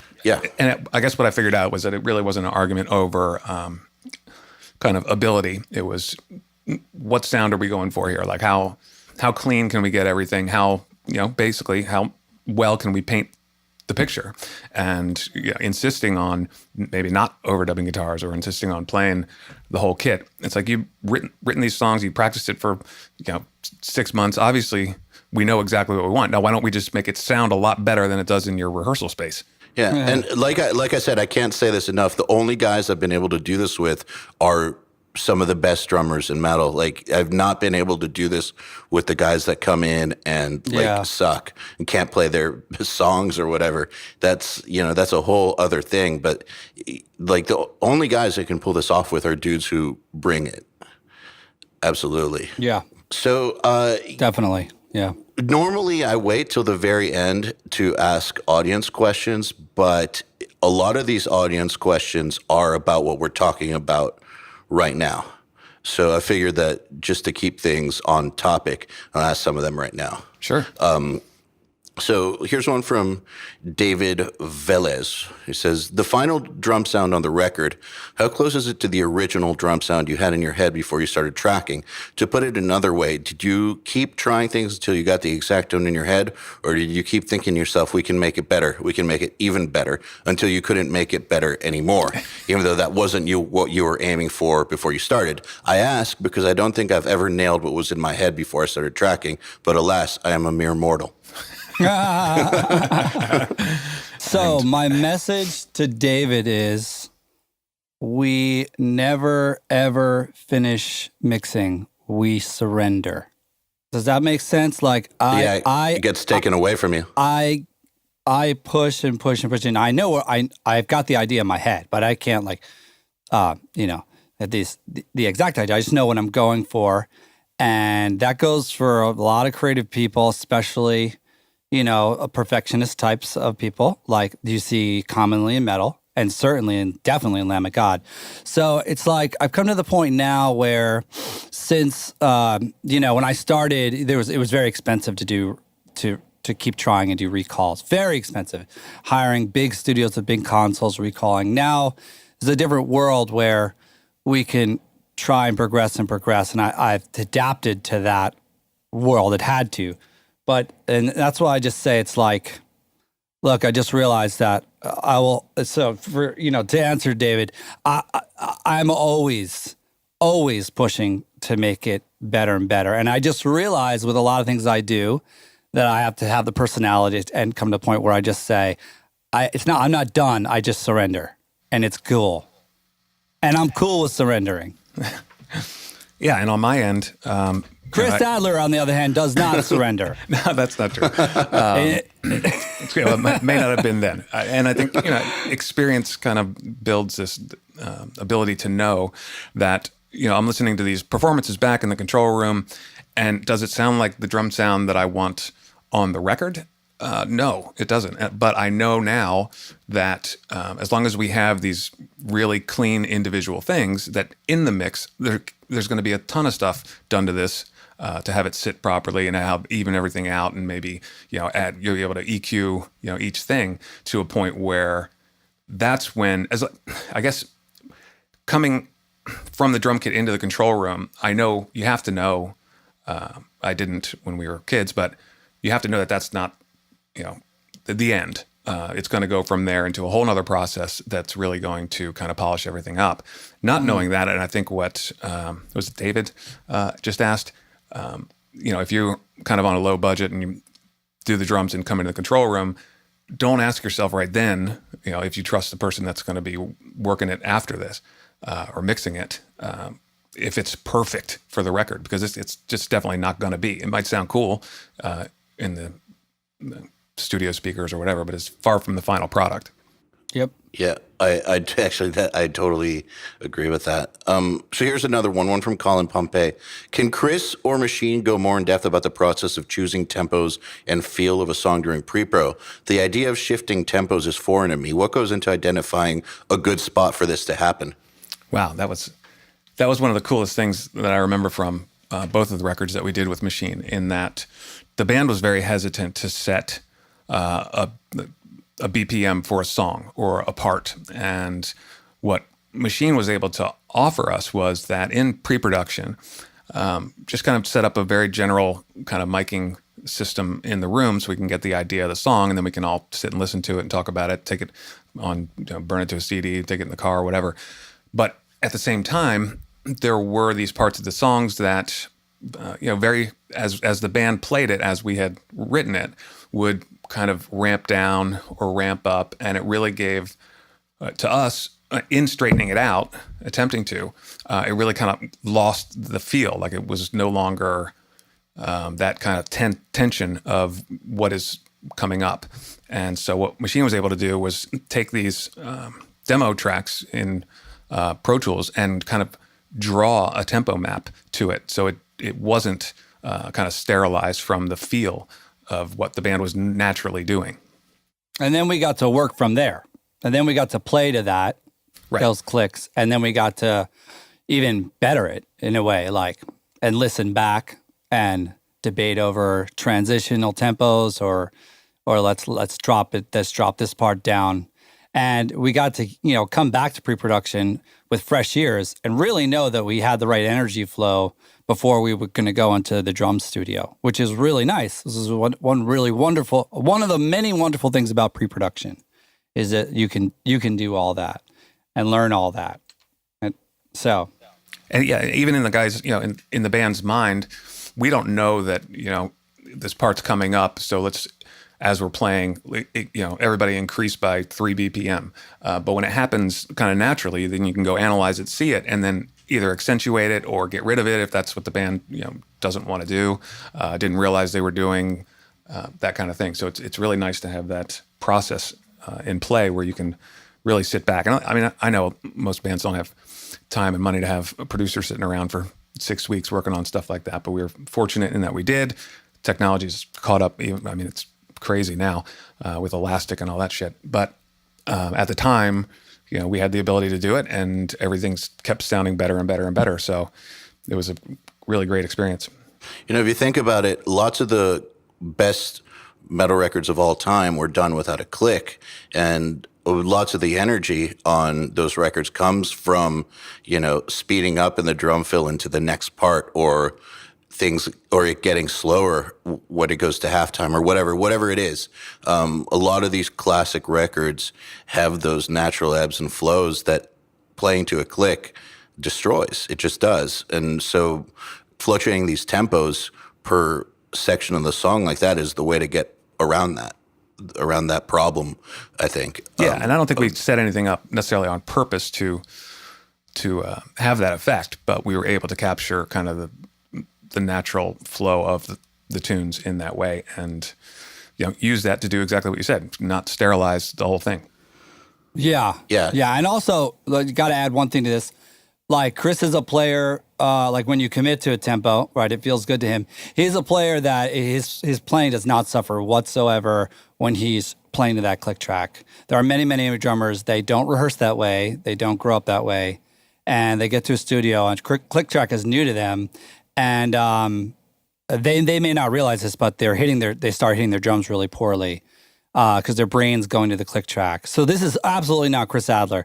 Chris Adler is very comfortable with nailing it with a click. So and so as we would do a lot with designing that changing click, and even the information he was given, was it cowbells on quarters, or was it that did it slow down where it needed more information, so it put a cowbell and then a ghosting cowbell on eighths or whatever. Like, it was always it was very friendly to Chris to have that we found the right one, we found the right thing, and it does not suffer in his playing whatsoever. So again, this becomes a big positive. And one of the things that I noticed about myself in working with Machine, and I was, coming up first couple of records, I was scared to death of a click track. I thought that was, I'm just a punk rock kid. I don't know what I'm doing. That's for the pros. That's for the guys in Modern Drummer and stuff like that. But in working with Devin on the album before this, he kind of insisted on it. But then working with Machine, it was great because a lot of times what I like in a click track is not kind of the standard thing. Like, I would work with Machine all the time to have the click track be in 6 as opposed to 8. So I'm not on top of it on the snare or on the kick. And I could kind of feel that syncopation throughout the whole thing. And in fact, that came up with even some different fills and drum parts, because I was hearing this thing, kind of going on the track next to me. And it was really cool to have that concept of syncopating with the click itself and then learning something else cool that I could do because of that. Yeah, I'm always designing. Like, my clicks don't come from the computer; they come from a sampler, a MIDI sampler. So I have like an array of sounds, an array of things, and I'm always programming the MIDI on the fly for every band, for every click track, for whatever feels great to enhance their playing. That's a big thing. Thank you. Yeah, you just you got everything about what I do, and you'll see the studio next week design of it. Everything is about for the player, for making their experience feel good and feel comfortable and play better. It's all about everything. Every design of everything I do is always, I play a little instruments, sure. I know what it's like to be on the other side, and I listen very carefully to my musicians and what they need. And it's not too hard to figure out, how to make systems that make people play great in a recording in general. And there is some friction in that process, in that, when you start that, even though, Machine's saying now, I'm working to make sure that the artist is comfortable. The artist, before they get comfortable, is obviously uncomfortable. So there's this, you have to trust that person and know, it can be frustrating if, for me, let's say the click is not on the time that I want. I don't want to necessarily admit that, is that a failure on my part, or even knowing, hopefully, that Machine wants exactly what he just said to happen, it's hard to say, like, hey, this just isn't working for me, because that's another blow to kind of ego or of your own, and like maybe how this producer is normally set up to do something, and you don't want to frustrate the process or spend any more time than necessary when you're paying for it. So it can be a little challenging, but once everybody kind of realizes they're on the same team, it becomes a very friendly process. Yeah, it's interesting you say that. I've had that issue with drummers quite a bit, where the click track isn't right in their headphones and they won't say anything because they're afraid of rocking the boat. And it's like, I wish they would say something. So I find that it's my job to be a detective and really pay attention to their vibe and what they're saying and how they're reacting, so I can tell if it's okay in their headphones. Because 9 out of 10 times they're not going to say anything because they're just being polite, which is not good. But I get it. I totally get Right. it. So here's a question from Don Kendall. So I guess this is more for you, Machine. When you set up drum mics for recording, what do you look for in drum room mics, specifically in metal? Is it just depth or vibe, or something my simple brain hasn't thought of? Do you do a ton of experimenting, or do you have a go-to starting point? I don't have a go-to starting point. I really use my ears as microphones to listen to that given drum room, that given environment, right? Because I have been in a lot of different studios, actually.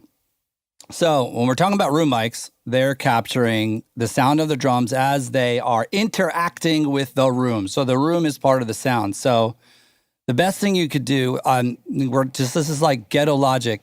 You're going to hear this term a lot coming up from me. It's like ghetto-minded, like it means common sense things. You know, your ears are microphones. So when you go into a new room, one of the greatest things to do is just take a snare and walk around and find a good spot for that snare drum in the room, and then set up the kit, and then just walk around high and low and find really good spots where the drums sound in the room. Now, I guarantee you, those are going to be great spots for microphones, right? And then this it's taken me years, and I'm still developing this. It's just then the understanding, and this just takes time, dudes.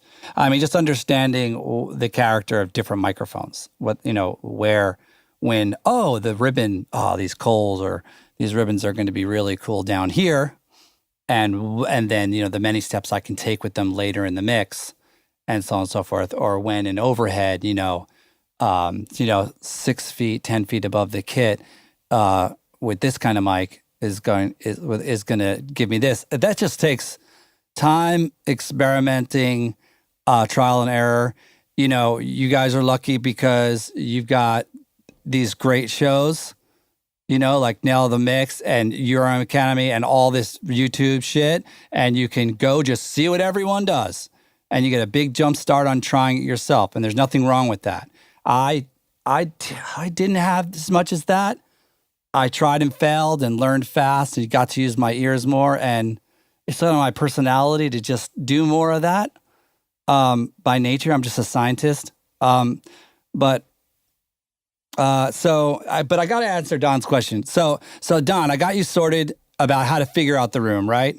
Use your ear for certain spots. As far as different mics, if you want vintage, like use ribbon mics, dude. That's the sound. That's the vision. That's the classic sound. They'll come in dark, right? And then you'll EQ high end into them, and on purpose. And that's the sound. That's the classic rock sound. 414s, AKG 414s, just generally really common mics and make great room mics. I like them on figure 8 often. I often like putting them near a wall. So one side of the figure 8 hears the wall as well. That's just a common thing that happens. But I'm not going to decide until my ears walk around the room and I get to pick spots. Is that enough? That was great. Thank you. All right. Eric Burt is asking this to both of you. Can you talk about the cymbal selection for this record? I've always struggled finding a balance of volume and tone, and the cymbals on this record seem to have been made for each other in terms of the pitch intervals and volume. Particularly, the hi-hats sound heavy without sounding too loud. That's for you, Chris. Yeah, well, I think it's very much the same process that Machine was talking about. I'm fortunate enough to have a endorsement with Meinl Cymbals, and going into the studio, I let them know and see if they can send me out some options. And we just kind of spend the time in the room, pick a particular song, or maybe a verse or a chorus or whatever, and kind of walk through that with as many options as we could get. And one of the things that we came up with on Sacrament was even the hi-hats sound that he's talking about. I had a different series of bottom hats to the top hat, meaning that not only we were trying different lines of hi-hats, we were taking the top of this and the bottom of that and seeing what difference that kind of thing made. So it's just really a matter of time and just experimenting and hopefully having the resources to switch things in and out.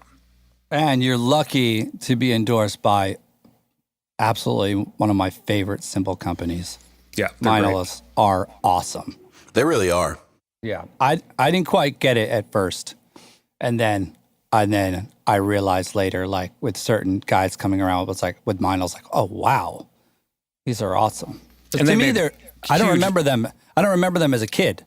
I just don't know why. Maybe they were there. I just don't remember them. It was like They weren't. Well, they were, Okay. but they were like student level stuff. You get them in the music and art store for kids that are just starting. And so the company's made, huge headway in the market. And my experience with them has been incredible. And when I started, actually, I was using all Zildjians, and it took me, 2 years to even find the right Zildjians that I wanted, because I didn't have, a box of things to swap out. I just have to go to the store, hit it in the store, sounded Yeah. good, take it back to the room, sounds like shit. So when Meinl approached me, I didn't have a full endorsement with Zildjian at all, but I was very hesitant to go with Meinl because it had taken me 2 years to figure out which Zildjian cymbals that I wanted.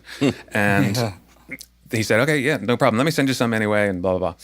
And called me up, and he said, what do you think of these? And I was honest with him. I was like, dude, these kind of suck. And so he sent me some different stuff. Like over about a year, Chris Brewer at Meinl was sending me all this different stuff just to try out. And every once in a while, I was like, whoa, that does sound better than the Z 16 or whatever it was. Right. And slowly, I was kind of placing them in my rehearsal space. And I said, listen, Chris, I think we've got everything pretty much nailed down. Like, this is actually going through all these series of things. These are actually closer to what I have been hearing in my head the whole time than the Zildjian ones are. But there's not a ride cymbal in the bunch that sounds anything like what I would want. And so he called me back about a week later and said, would you mind flying over to Germany with me and talking to the owners of the company about what's wrong with the ride cymbals? And I was like, well, no, I don't mind, but who am I? Like, I think our record had sold like 35,000 or something. It's like, I know you have bigger artists than me. What? He's like, man, I really believe that you are going to kind of make a dent in what you're doing. And I really want to get you over there in front of these guys. And so I go over there, and it's round table, big German dudes in suits. And like, so, okay, so what's wrong with the ride? And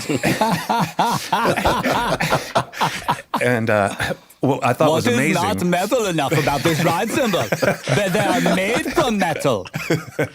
Yes, so I do not understand. So not only did they fly me over there and have this meeting, they then kept me there for about a week, and we went into the facility and tried all these different things where they were able to change alloys and sizes and all this stuff. And I was just so impressed with knowing that I was not, a top tier drummer or in a top tier band, that they were making the effort in every way to improve what they were doing. And that was in 2003.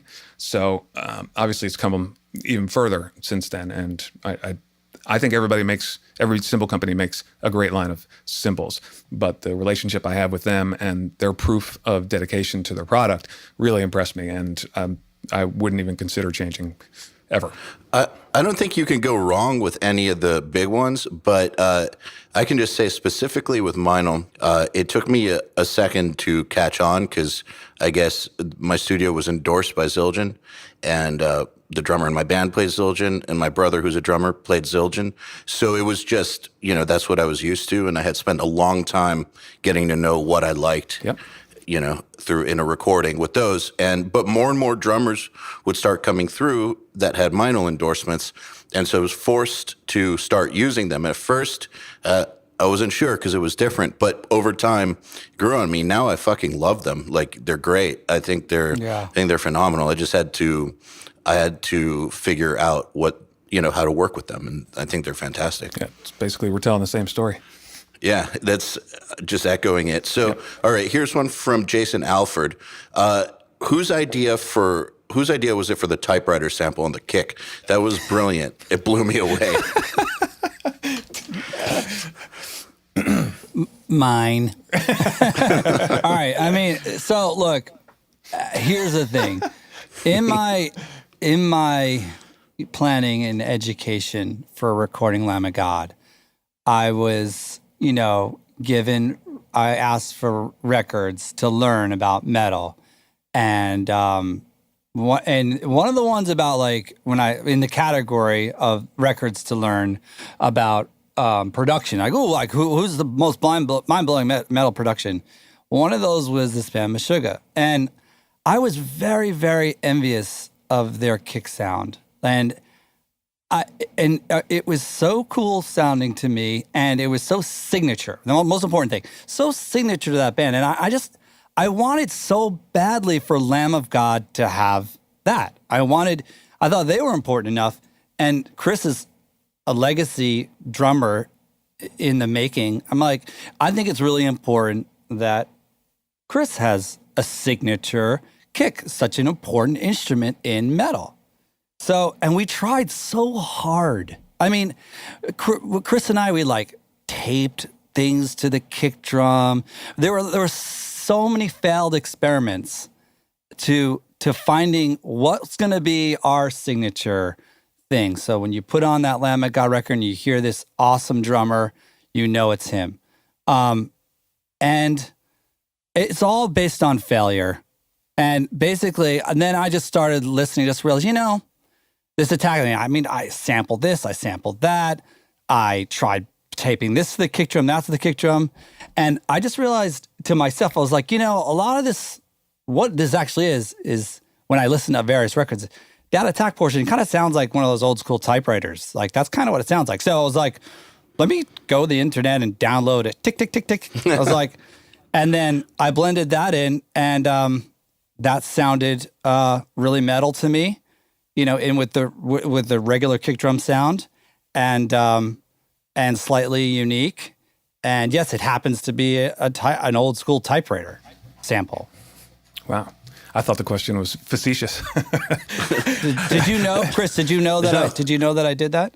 I knew we had talked about you had like a millisecond of glass shattering. This kind of sound design that didn't work.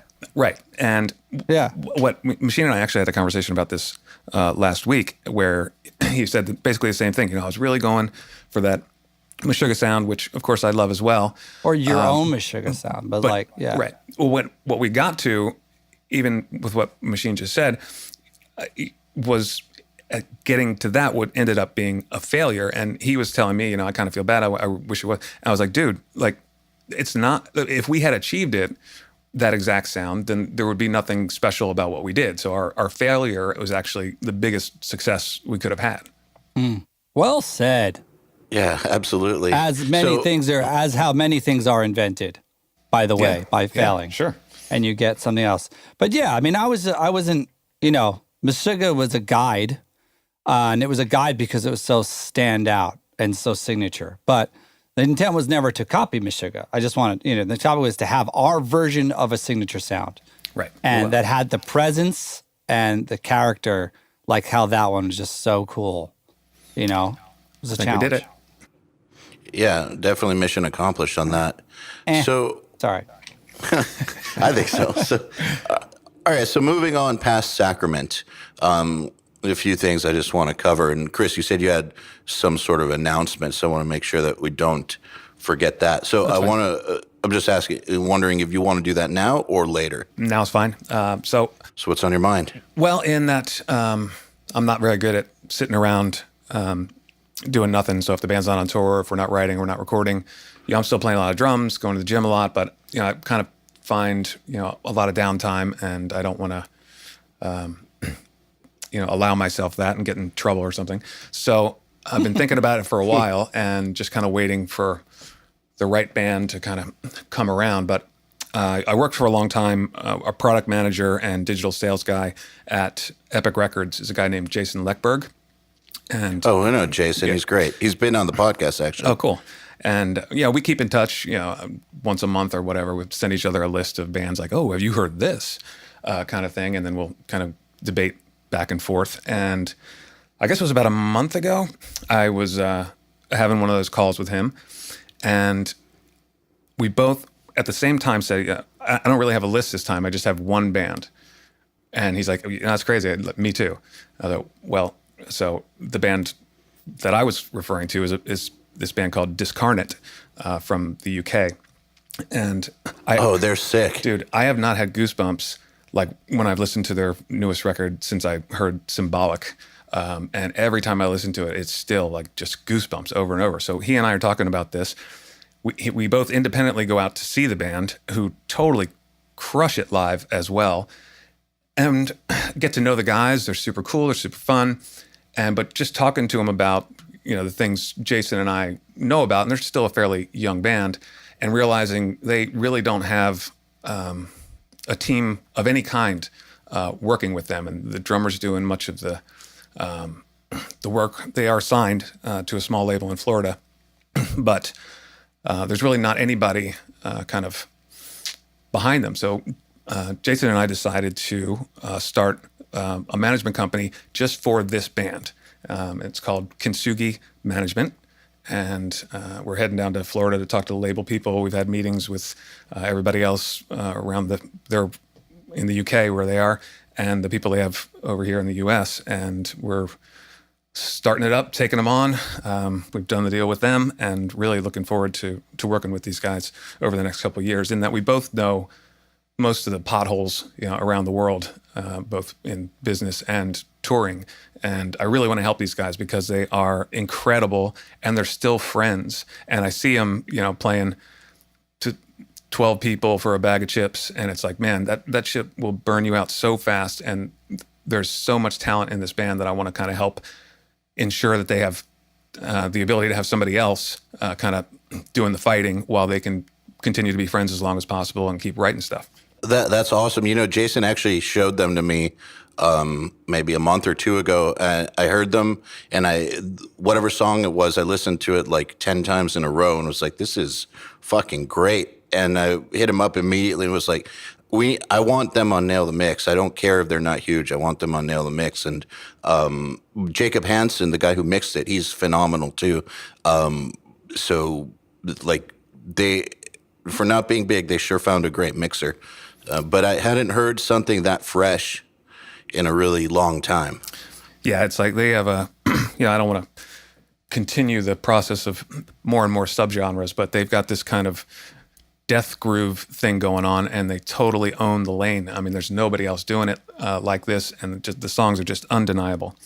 It reminds me of like a modern, remember Impossibility of Reason era Chimera? Yeah. Like it reminds me of like how heavy that was for its time, but like a modern version with death metal vocals. Yep. With like some dying fetus in there. Like it's really groovy in a good way. So that's it. We're really excited about getting to work with these guys, and hopefully everybody will be hearing a lot more about them now that they've got some muscle behind them.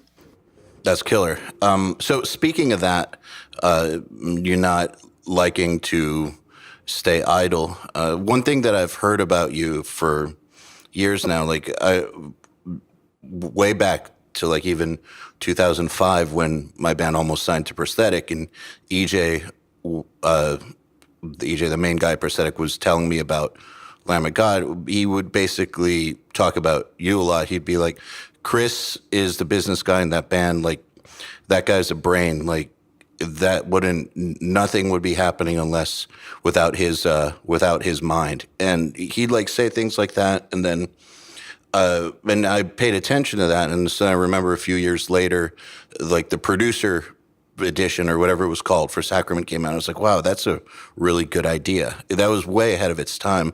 And I just paid attention to Lamb of God marketing. And I know that there's a whole team behind it, but obviously, I also knew that none of that stuff happened without the band.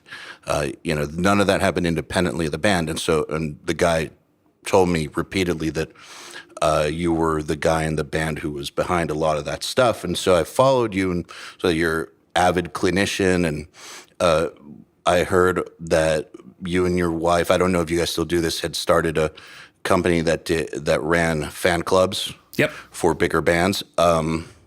I remember hearing about that in like 2008, 2009. And so I've always heard that you were a very entrepreneurially minded musician. And so I just wanted to talk about that a little bit and see if you define yourself that way or where that even comes from. Yeah, I'm blushing.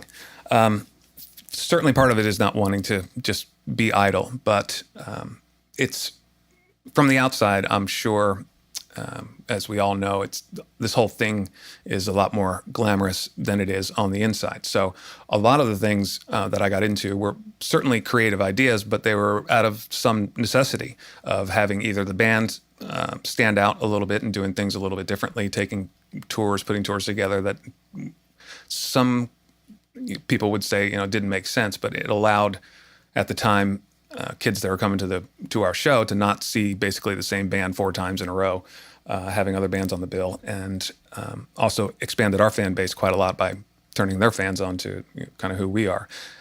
But for me personally, then I went into wrote a couple books about kind of the making of some of these albums, and have always been answering the phone to working with other projects and doing whatever I can, not only to keep myself busy, but because again, it's as big as Lamb of God is, or however big you think they are.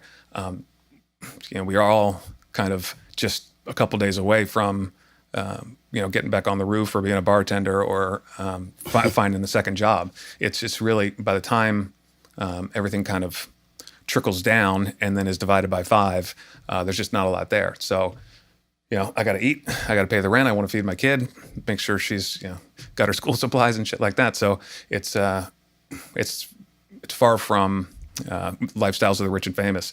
I have to keep busy really out of necessity. But yeah, I mean, sure, but a lot of musicians at similar levels or a little higher or lower or whatever, a lot of musicians also have families and lives, but Sure.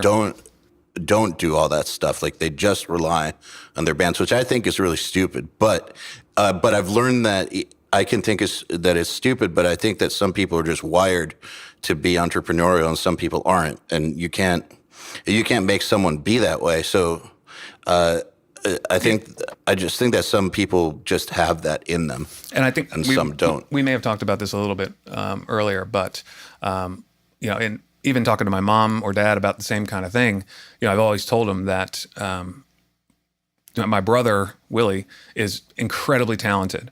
In fact, he has all the talent, but he didn't really get any of the motivation, and I got all the motivation and very little talent. So I was motivated to not only kind of figure out how to play the drums and do it really well, but that obviously carries over and spills over into every other aspect of my life where I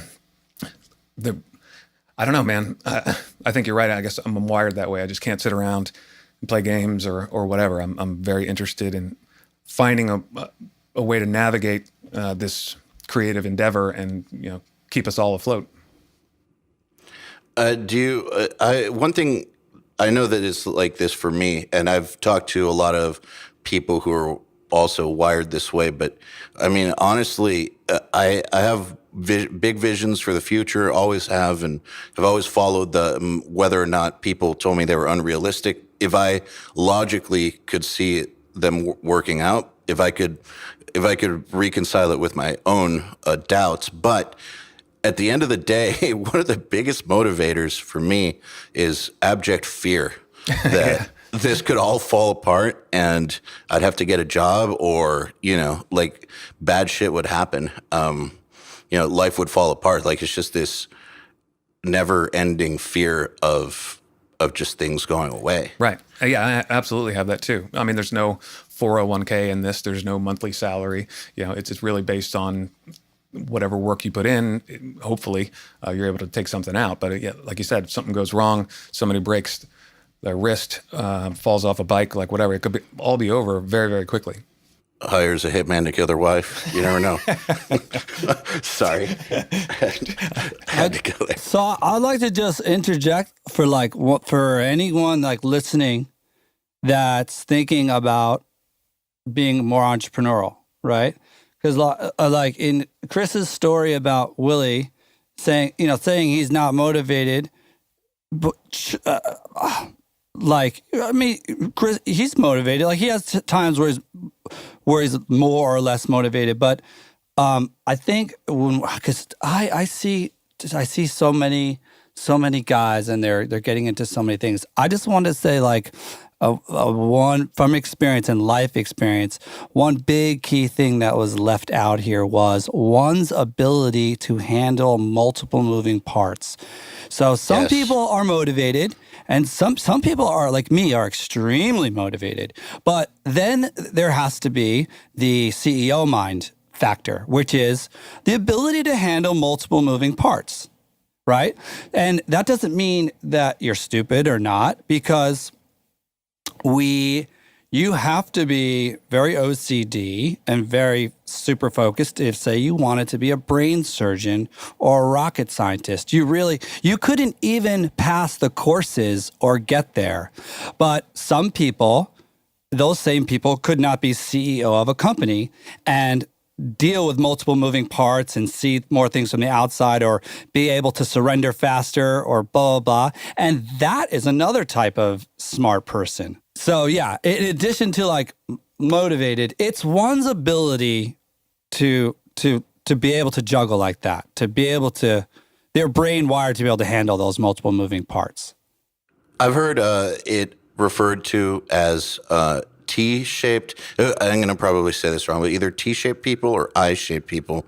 Whereas an I would be, like you said, the brain surgeon or the guitar virtuoso or something. Right. Like someone who all they can focus on is that one thing, like the one thing that they live for, that they put all their energy into. And if that one thing fails, they're kind of fucked.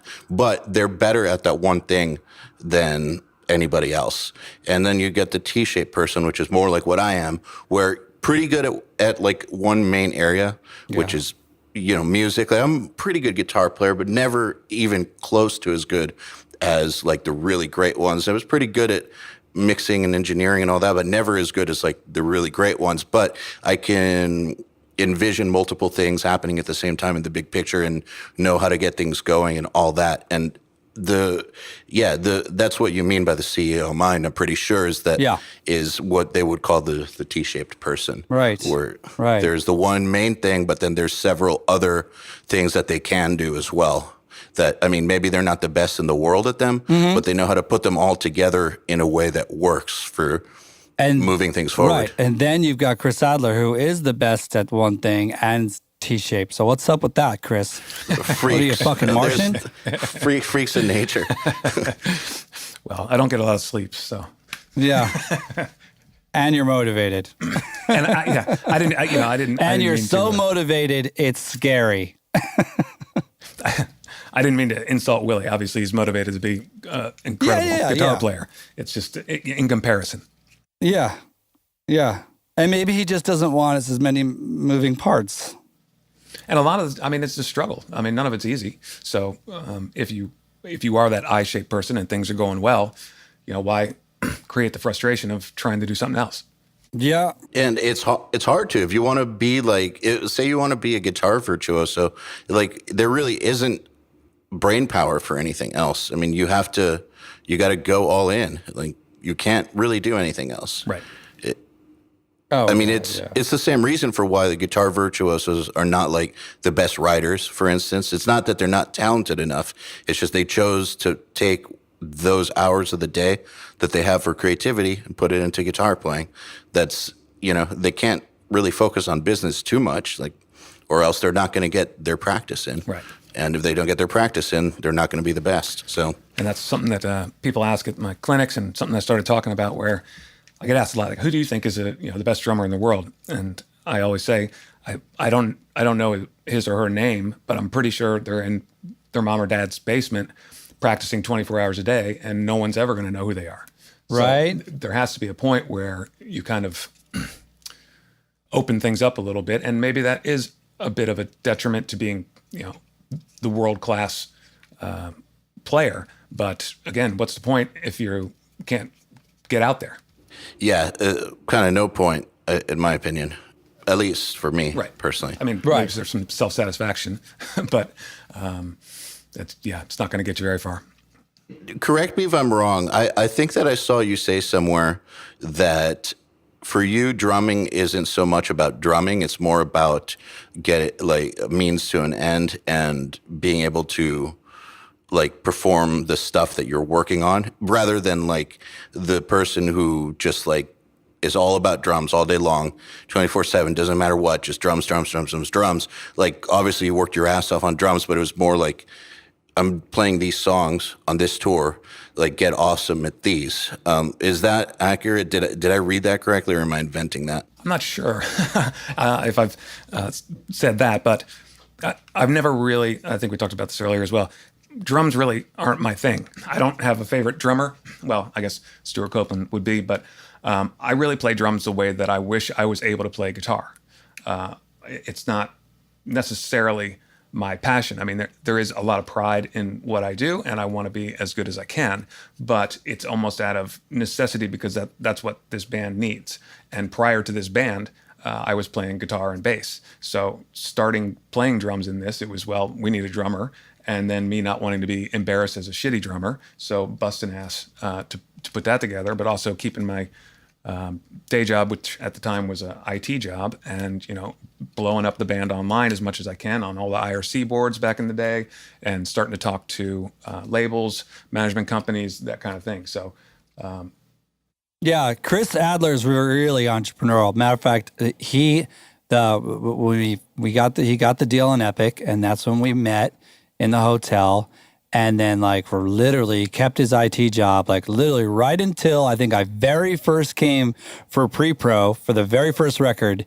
That was the day or the week he quit his whole other job, full-time job, while he was inventing with, modern day social media techniques and booking techniques and all this entrepreneurial stuff on how to actually break this band. It's Chris deserves so much of the reason, the responsibility for this thing starting. Absolutely, from all I've learned from all these guys. thanks, man. That's exactly what I mean. Then, that type of person is not going to spend 14 hours a day on an instrument. They're gonna spend enough time until they can do what needs to be done, so that you don't embarrass yourself and so that you can take pride in it, but not to the point where it's getting in the way of all these other things that you also have to do in order to fulfill the big picture, because someone like you sees the big picture in a way that other people don't. Right. And yeah. I mean, if I have, an hour of free time, I'm not going to sit around doing flamadiddles. I want to make sure I know how to play the song, and then let's see how we market this in other ways and kind of keep up with what's going on. Yeah, the thing that the T-shaped people have that the I-shaped people don't is that vision and the understanding for how to work all those different elements. So without them, nothing moves forward. And so it's they both need each other, I think. But yes, but it's not, this whole jack of all trades thing is total bullshit in my opinion, because you need someone who has their hands in all pies, who understands where it's all going, where it could be, what it will be, all those things. Otherwise, nothing happens. Right. Yeah. I mean, I definitely have a vision of a larger band more so than I have a vision of BPMs on my feet. Mm-hmm. Makes sense. Makes total sense. That's what I was curious about. Well, looks like we're out of time. I know that we could probably keep talking for another few hours, but I want to be respectful of time considerations. And this has been a long podcast. I want to thank you both for coming on, being so open, and just taking the time. It's very awesome of both of you. Thank you. I'm flattered to be asked. It was fun. And you're very welcome, sir. Anytime. This episode of the Unstoppable Recording Machine podcast is brought to you by iZotope. We craft innovative audio products that inspire and enable people to be creative. Visit iZotope.com for more info. This episode is also brought to you by SonarWorks. SonarWorks is on a mission to ensure everybody hears music the way it was meant to be, across all devices. Visit sonarworks.com for more info. To ask us questions, make suggestions, and interact, Visit urm.academy and subscribe today.